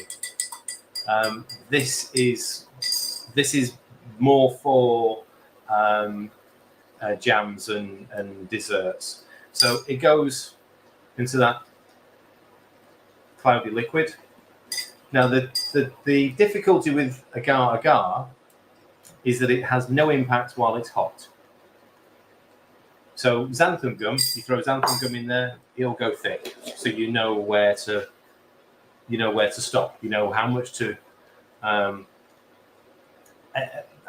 It'll be online, Kathy. I don't think I've ever seen it. It'll be a health food shop, definitely, but I don't think I've ever seen it in a supermarket. It's just a bit too niche. So agar will only work once cold. Now, the good thing is that if you're making a big pot and you add, I haven't got an exact measurement for this. I haven't done it enough. I probably just added about 2 grams to a little bit of water. So you need to mix it with some water first. And then if you put it straight into the hot, it'll just be little lumps. So you need to dissolve it in some cold water and then stir it in. I mean, I would reckon 5 grams of agar would actually set about a litre of liquid.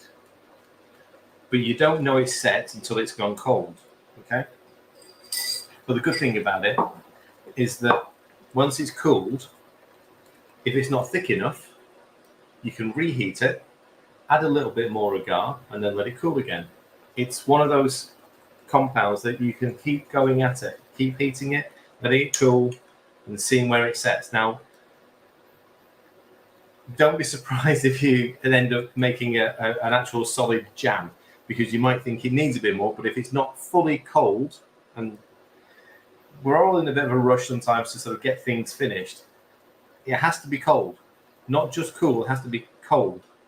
Leave it for hours, cold, and then it'll set, okay?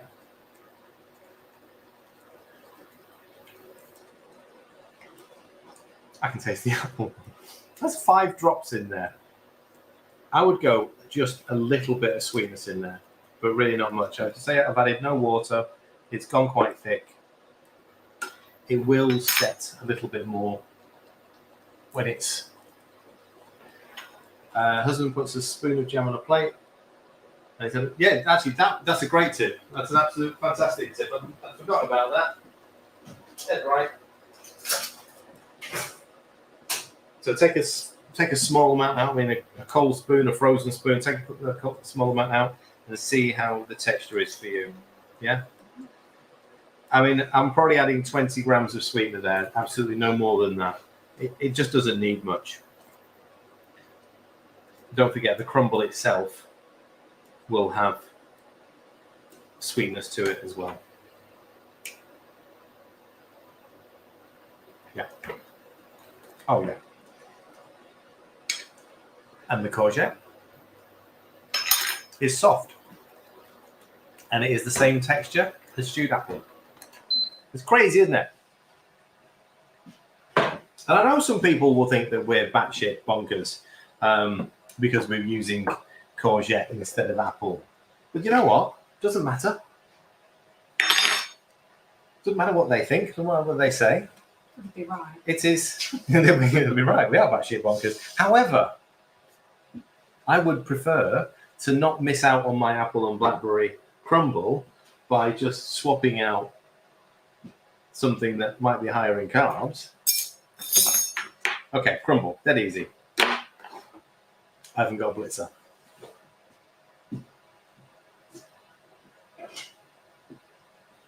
Oh, I'm looking for the blitzer. It's there. It's underneath there.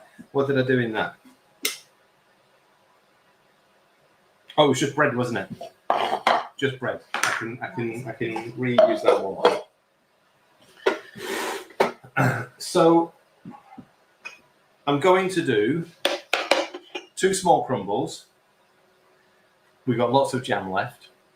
And we're going to have a bit of crumble there because there's no way that the crumble mix makes just 2, but these are quite small dishes.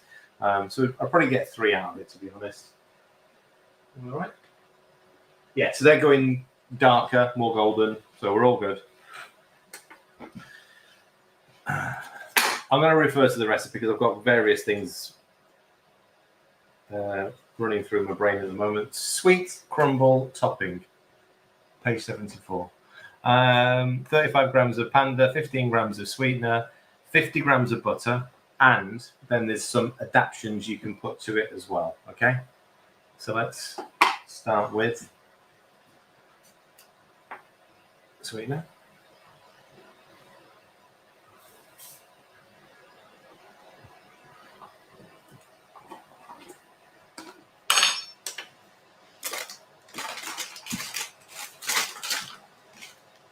He doesn't share Do you know what? I was about to say completely different and say there's no fighting in this house over food. We always offer each other the final, would you like this Jaffa cake bar before I scoff it? Right.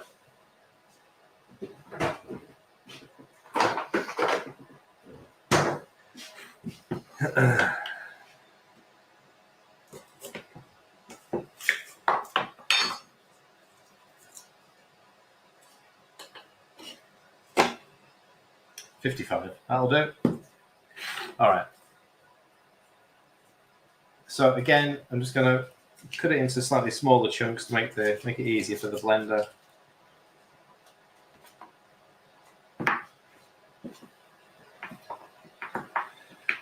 And we're going to have time for our 2-minute monster mug cake.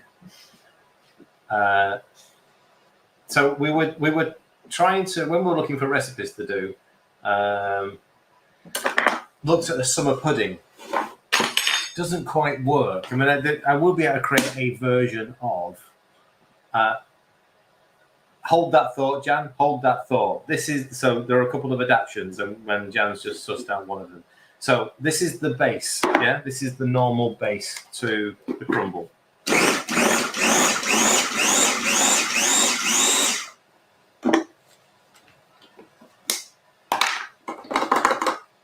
And obviously, it just makes a floury, breadcrumby like texture, which is great just to sort of scatter over. Obviously, the butter melts, the sugar sort of crystallizes, the Panda creates a little bit of a layer, sort of like a say bready layer, but pastry type of layer.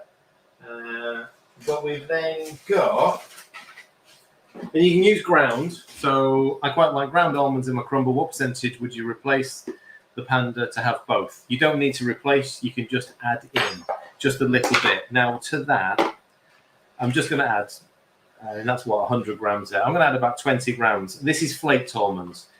Flaked would be better than ground because you've got then more of a crunch. You could swap that for golden linseed, so milled linseed, or any ground nut. So if you like pecans, so I'll just add in desiccated coconut, anything that's naturally got a crunch.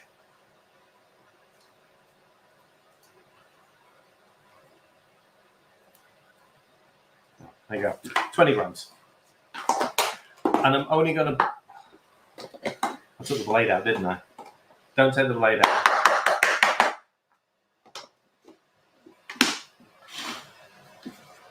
I'm only going to blitz it. But it's not central. Just lightly blitz it. Bless you. So you have, you can feel, and you can, well, you can't see it, but I can. The flaked almonds have been sort of chopped in, sort of, into slightly smaller pieces. Well, that's perfect. That's going to add that little bit of extra crunch on top. Any chopped nut.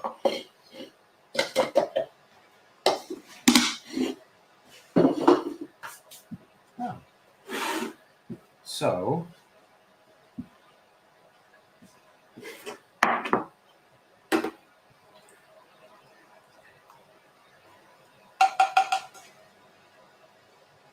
mean, of course, typical us, it's 20 odd degrees and we're doing crumble, but you know. We'll do some Easter recipes around about November. Yeah?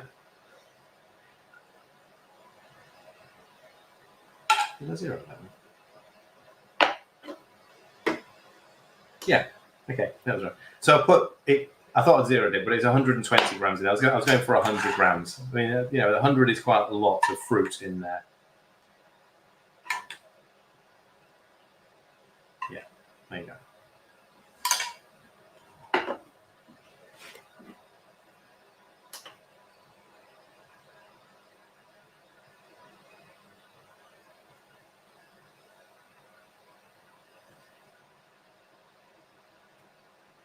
Yeah, see, I've just put 40 grams of crumble on there, which is a third of this mix. So we will get 3 out of this.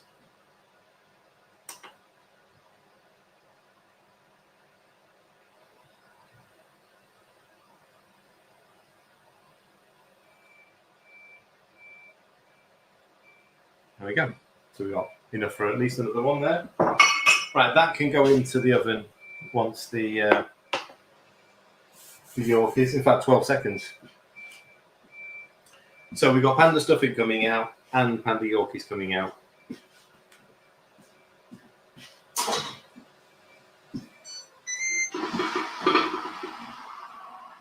Right, so because they're smaller, they've definitely cooked quicker and they are crispy on the outside. I'm not going to put them back in. They're good. Let's get the stuffing out.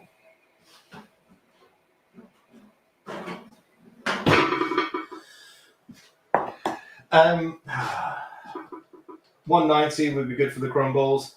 Again, the fruit's cooked, so we don't have to worry about that. That's the one. What we do want to do is bring the time down to about 20 minutes.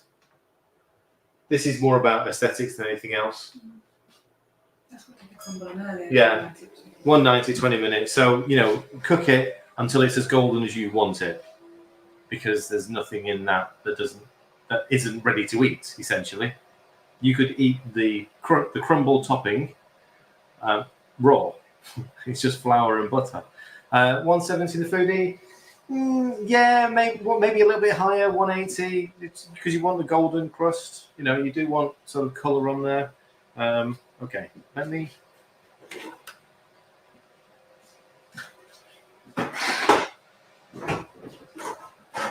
You can use the bake function on the Ninja Grill for these.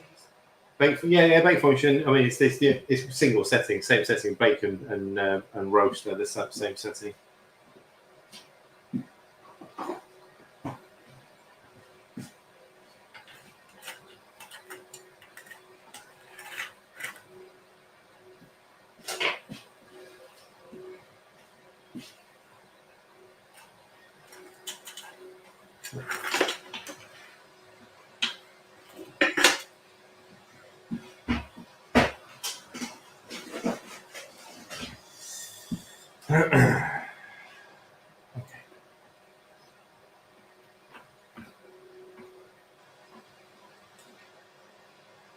So these are obviously definitely smaller than ones that I made early part of the week.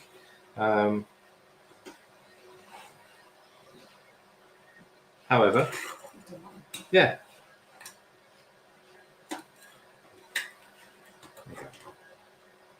Perfectly formed. Stuffing.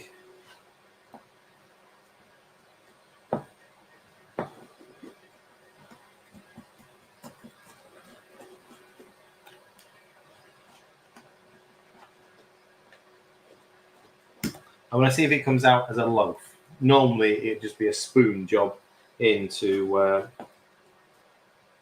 help yourself, but it is actually coming away from the sides. If I'd have greased the sides, maybe it'd have been better, but it is actually coming away. So I just wanted to show you.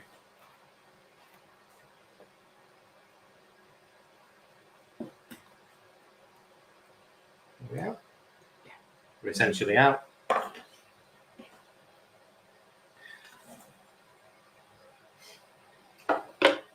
Perfect.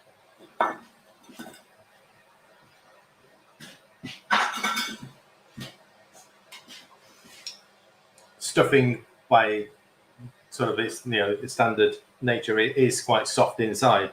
This replicates it exactly. It is sort of a perfect stuffing replacement. Okay. I reckon we can do a 2-minute mug cake in 10 minutes. As you double it up, it's a monster one. Does that mean it's a 4-minute mug? It will probably need longer, yeah.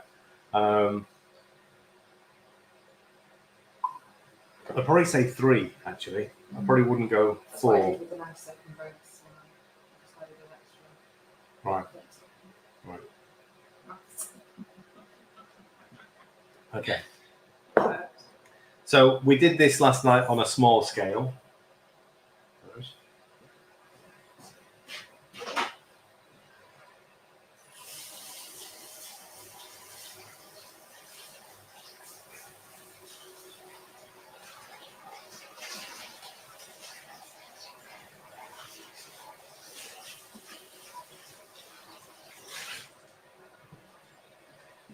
It's a bit like a bonus recipe. This is the encore.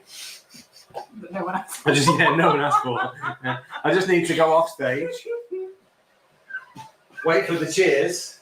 I'd like it more. And then come back. See. Not a single comment. Not a single. Come back.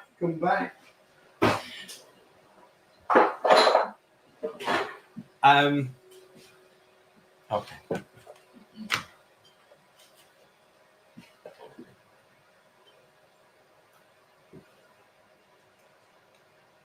Is mug cake under M or K?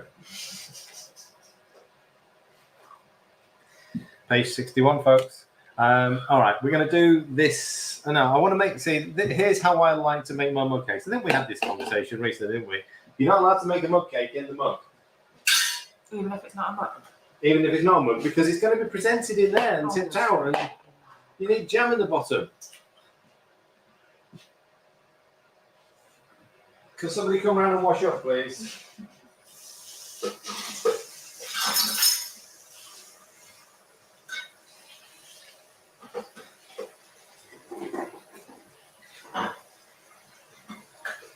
He's doing it in that big.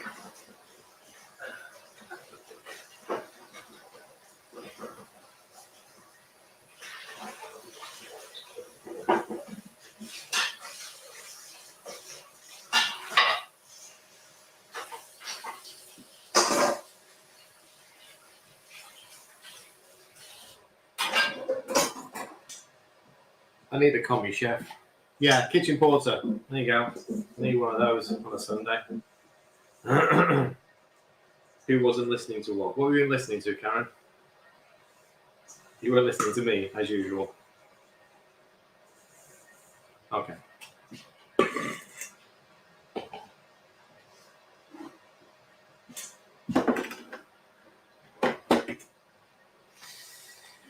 So we need 2 eggs.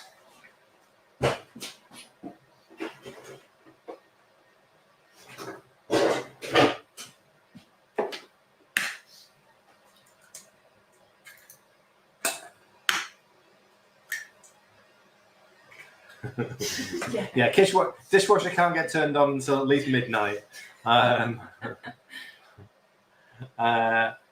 See, the difference there, Heidi, is that we have a much bigger kitchen with 2 commercial sinks. So actually washing up there is way easier than this, yeah? And I have a full kitchen with working appliances or, of working electrics. So don't you worry. The Panda Productions is better equipped than this is, yeah? We have thought about trying to do this down there, but we can't get internet access. It just doesn't happen. Can't do it. 45 grams of water, so 90 grams of water. I did have water on here.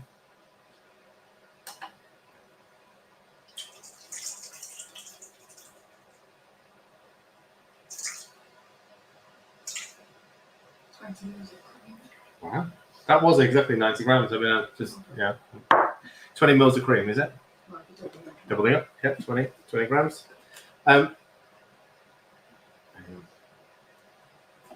Let's not get this wrong. Are we putting a flavour? We're doing just vanilla. Which jam are we having?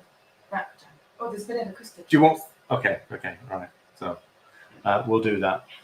Yeah. Right, so 15 grams of sweetener, so that's 30 grams of sweetener. So just one thing, Panda Productions is the workshop that I'm running next month. In fact, it's a month today, isn't it? It's a month today. So note for your diary, a month today, I won't be here because I'll be there.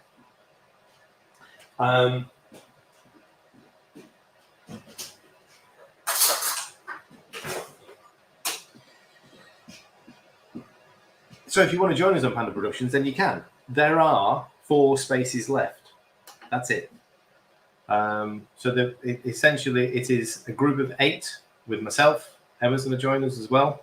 And we're going to be doing all sorts of nonsense during the day. Hang on.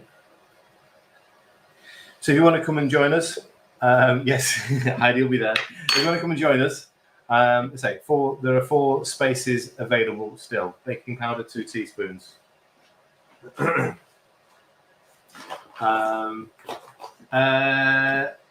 We'll come and get you, Heidi, actually. If that's the case, if you're coming on train, then we'll come and get you. It literally is not even 10 minutes from where we are. Yeah? So that's fine. One of us can come and get you.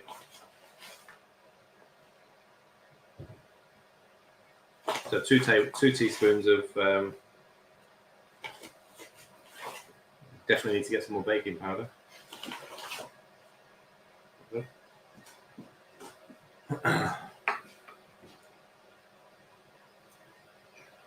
Okay, and then 30 grams of Panda.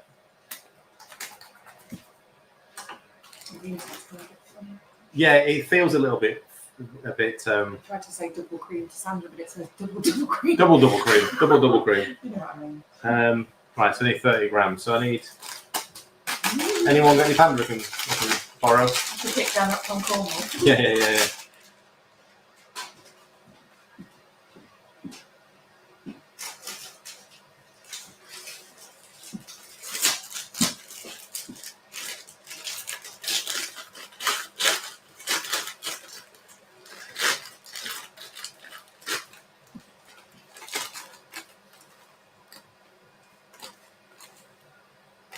Okay, 30 grams. I think that's everything. Right. So we're going to flavour this with another one of the flavour drops. Because we've got apple and blackberry jam mix, whatever we're going to call it, we have got a vanilla custard flavour.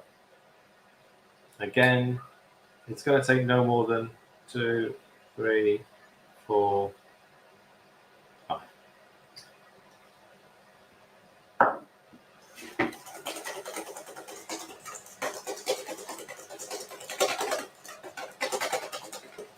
Oh.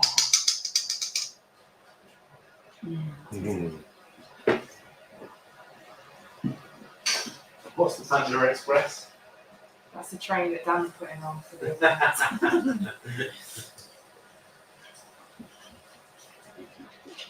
It's chasing flies. Is that why he's running it? Yeah. It's chasing flies. Okay.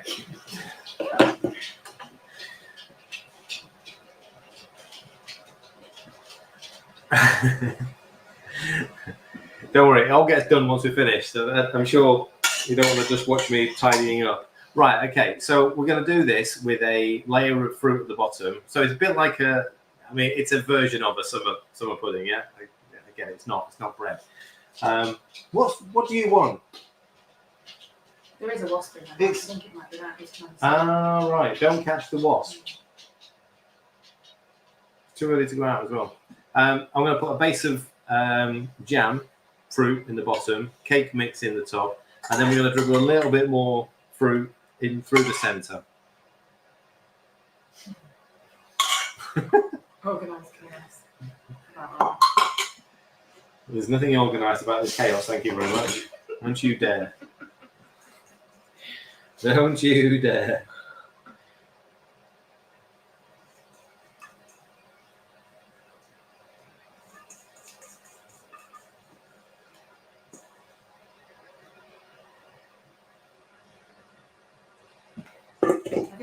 freeze like a ball of jam. Yeah. So that's if you want to do this really professionally, go and watch another channel. But if you want to do this really well, make your jam, put it into little ice cube trays, freeze it down, and then when you get to this point, push your jam cube inside, and it will stay in the inside, and it will melt on the inside. There you go. I'm just gonna. I'm conscious that there's too much jam's going to cause it to sort of stay stodgy, but I can't really show you properly. There you go. You get a little glimpse there.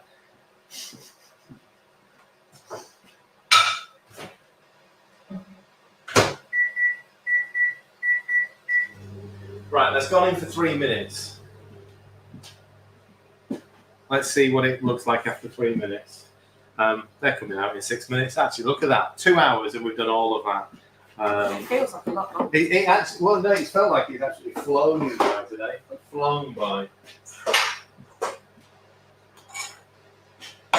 So we've got roast chicken thighs with panda stuffing, Yorkshire puds. We've got some broccoli in the fridge, so we'll do that when we get back from the dog walk. Could do a quick bit of gravy. We've got some chicken stock in the fridge. So, I mean, I suppose what I should have done is put bread sauce on this today. You could just quickly make it out. No, I'm not quickly making another bread sauce. No, I'm not making bread sauce now. Spoon. What's that? What? Spoon. What? Spoon. Honestly. The rest of what mix? Oh, the jam. That's for the other crumble, probably. Yeah. We'll see. We'll see. Right. Okay. Anyway. Don't worry. You can all return. Yeah, I know. All right. No, not now. Oh goodness. It means making a. It's too hot for the dog walk now, anyway. I'm making what? Bechamel noodle. I'll do it after that. Actually, no, it doesn't. Because we've got bechamel in the fridge. This is the way to do this one. It'll take 5 minutes.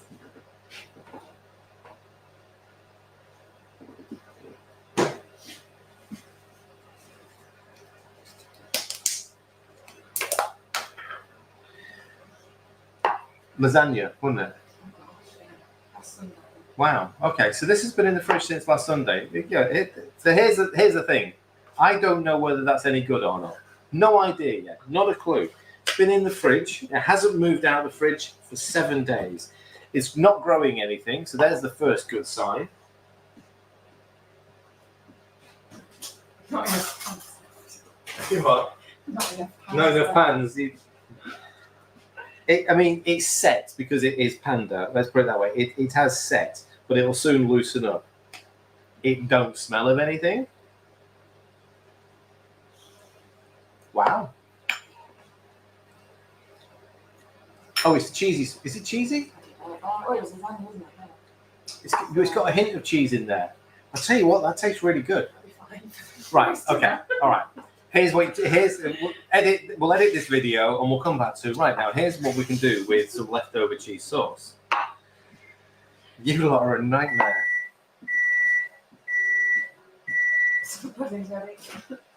Right. So pudding's not quite baked. So it went in for 3 minutes.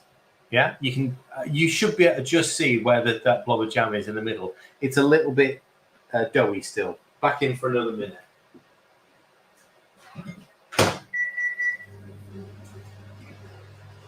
All right. So bread sauce is my favourite of the sauces to have with a roast or anything like that. I'm not a gravy fan. I'll make a real gravy. None of that nonsense.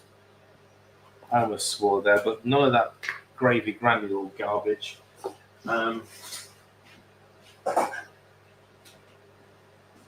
You can tell I've not had a coffee this afternoon, can't you? Something like that. I mean, as much as I do enjoy my tea, it isn't coffee, is it? I've never had bread sauce before. Heidi, That's going on the list for Panda Productions. You will make bread sauce for the first time on Panda Productions.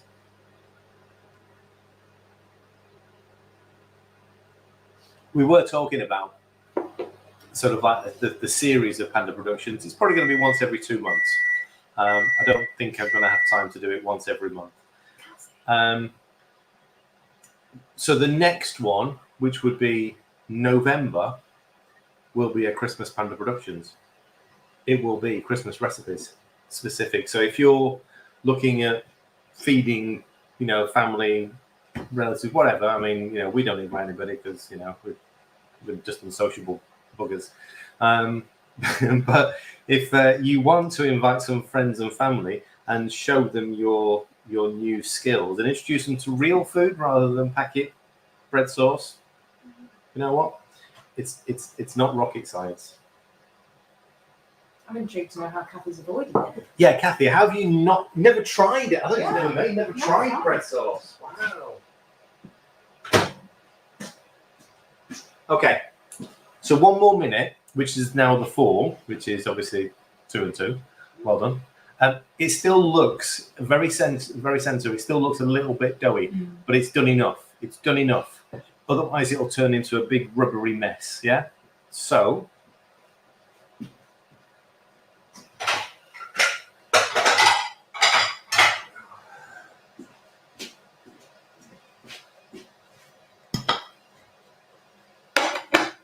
Leave it alone. And so it needs to rest for a couple of minutes. Okay. Jan?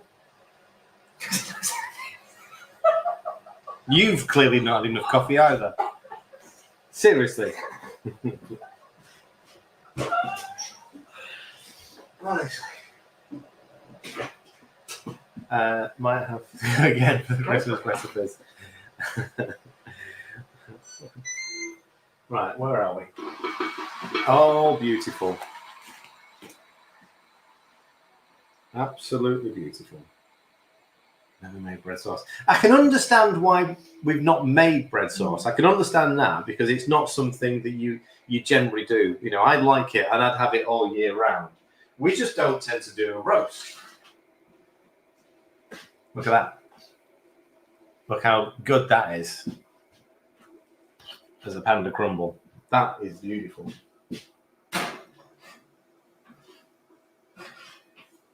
Absolutely stunning. Panda Production still on. All right, let's get this last one out of the way with. You want a bread? Oh, sorry. Yeah, are we doing it from scratch? Well, no, I've got the white sauce there. Right. Okay, so why not follow along like you don't know what's going on? Yeah, I think it's the leftover bechamel. Yes, so this is the leftover bechamel from last week, which actually has a little bit of cheese in it. I think it's just a little bit of mozzarella. That's why it's got a faint cheesy, but it tastes great. It tastes great, and considering again that's been sat there for 7 days. Jan loved every second of it. Don't you worry. What happens once we shut the Zoom down is like, oh God, oh, I'm knackered now. But while I'm here, no, all good. All right. Anyone know what page 6? Everyone's on to page 6. Feels like we're back 2 hours ago now.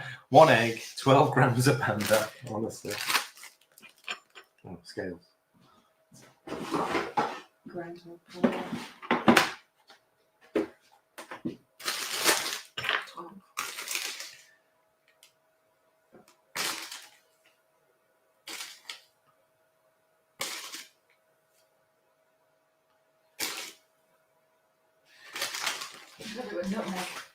So what you don't get to see for this is the making of the bechamel. And actually, this is a perfect amount of besh as well. I mean, this is probably about I'm trying to think how much we made last week. It's probably about a half of one mix. I think I doubled it up last week.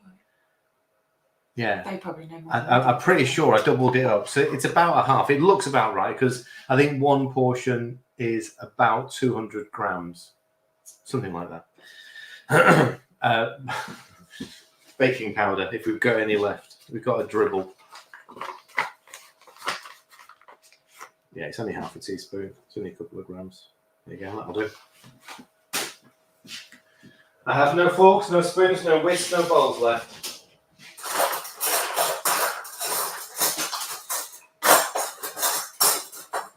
Got a pastry fork. Yeah. Apple cider vinegar. Is his battery showing? Battery? That'll do. Is there anything else? Have I missed something? Egg, flour, Salt. pinch of salt. Microwave. Microwave, yeah.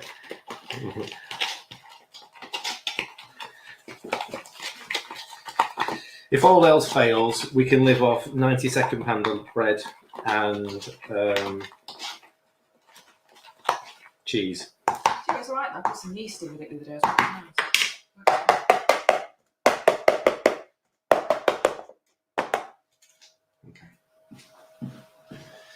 nice.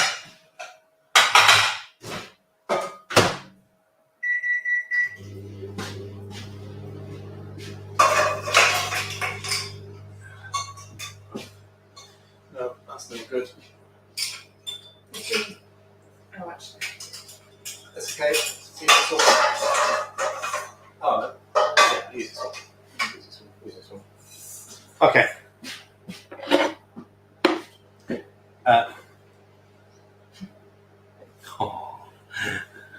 We'll cut that bit. Ready for the reveal? Ready? Oh. Look at that. Look at that. Actually, it's more like the summer pudding I was aiming at than I imagined we'd get. That's brilliant. That's brilliant. A little bit of fruit at the bottom, but not much.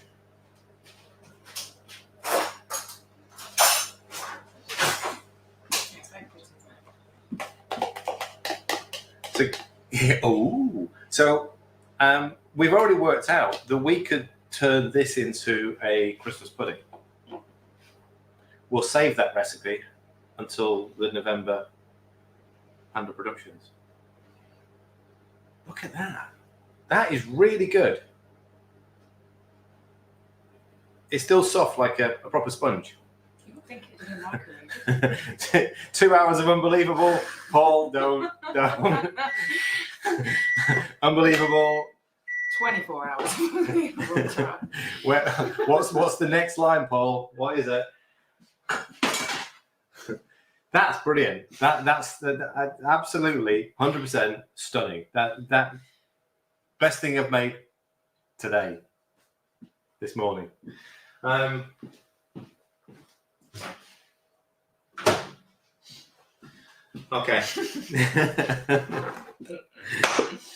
All right.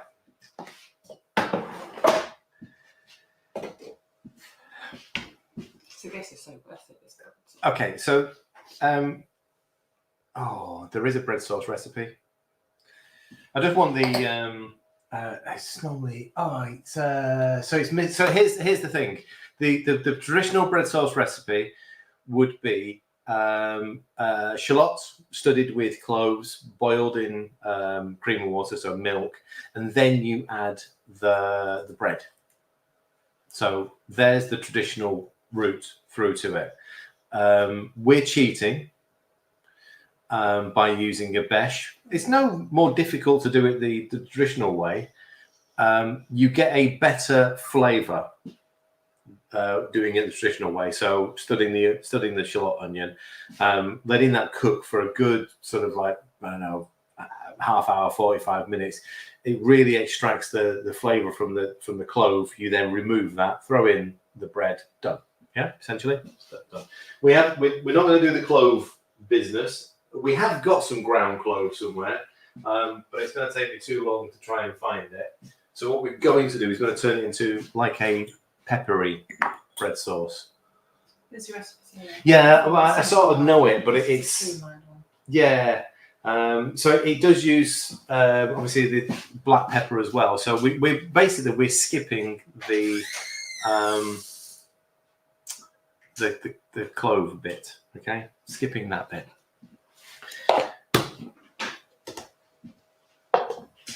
I mean, this one's just going to be bloody amazing anyway. Is that ground? Yes. Oh, amazing. So, Emma's got some, I mean, she has a secret. This is how strange she is sometimes. She has a secret stash of spices. Now, I've never seen this before. When's coming useful? When did you move in? Does it matter? 6 months You've ago. got your clothes. Does it matter? Honestly. So, yes, cloves are a very a very individual flavour. Whether you know, so if you don't like, I mean, this is the thing. The bread sauce, it's got that depth of flavour. That's why the cloves are in there. Otherwise, it's just a very plain, boring white sauce. So it'd be worth trying it, Kathy. Seeing what you think to it. You don't have to, you know, the cloves come out. You don't get to, because you don't want to eat one. You absolutely don't want to eat a clove seed. But it does add that layer of flavour.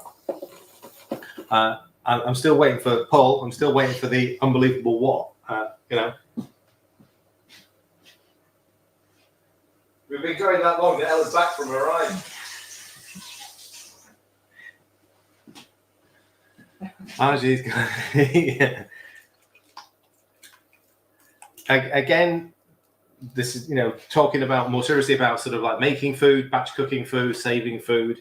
You know, this has been stored properly, as in it's in a clean container. It's not been touched for an entire week. It is now completely how it was this time last Sunday. How crazy is that, eh? So you can make a little batch of sauce and use it throughout the week.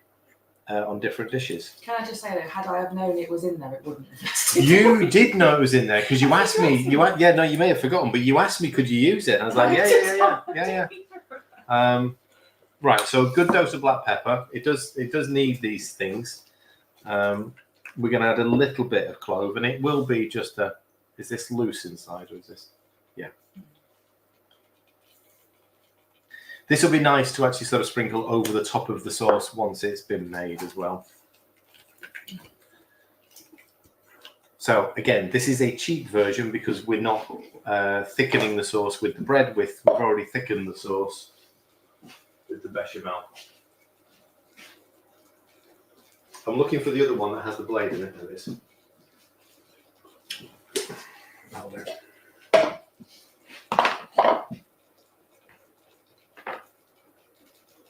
Okay, so we've already written half of Panda Productions November. So we're making Christmas pudding, bread sauce, gala pie, which means a lot of pastry, and it'll be traditional gala pie as well. So if you've never had a traditional gala pie, they are absolutely show-stopping. I think you sold out as well. Right, there we go. Just a quick bread sauce. Whack that in. I might need to obviously thin this down a bit now. Now it's had the bread put in it, because it is going to go super thick. But then that was my favourite part of the bread sauce anyway, because it's not a pouring sauce. It's not like a gravy. It is like a side.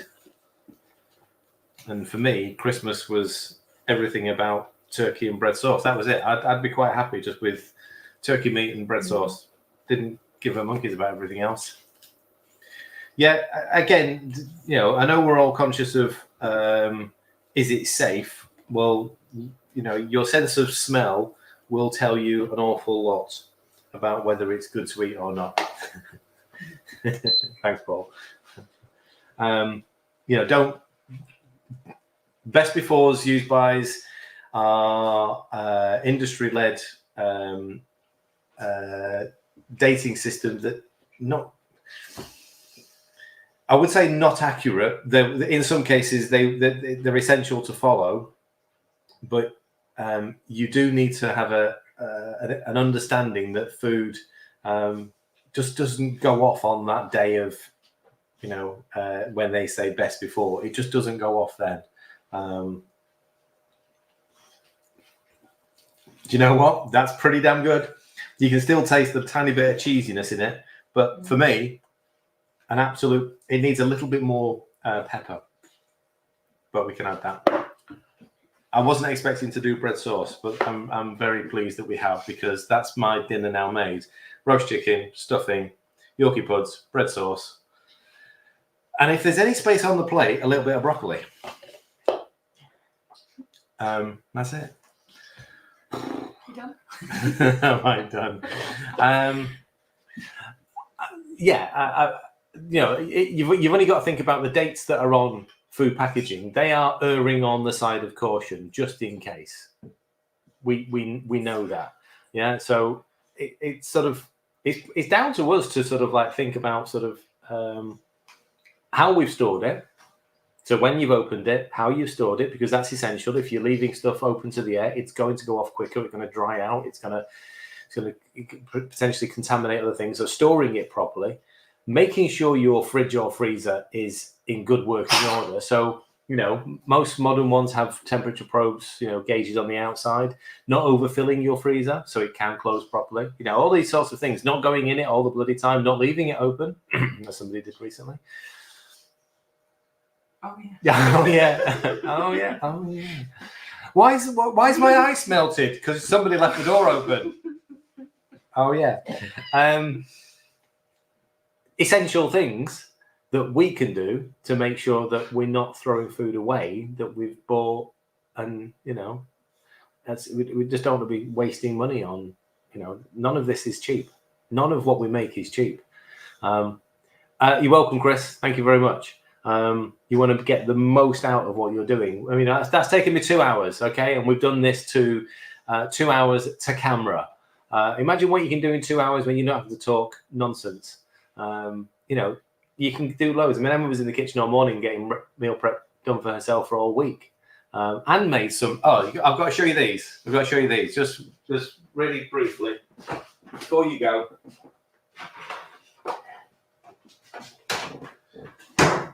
These are homemade Jaffa cake bars. That's homemade chocolate as well, isn't it, you say? Yeah.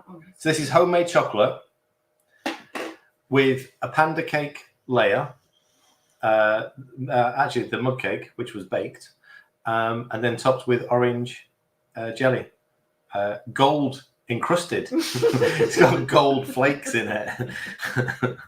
But look at them, those little perfect little Jaffa bars. I'll keep you quiet for a bit. Right. Okay. Yeah, they were 3. We've got plenty more that we could show you, but I'm sort of conscious of the time, so we'll come back next week. I have no idea what we'll do yet. If you got any recommendations, any suggestions from the book, then how many carbs are in gold? I think it's carb free, Jan. It's just it's just like £1 million an ounce. If you got any suggestions from the book that you want me to make, then just ping them through, or put them on the group. Otherwise, I'll see you, members. I'll see you Monday. It's Sunday, isn't it? It feels like a weird weekend this weekend. I'll see you tomorrow then. Bye.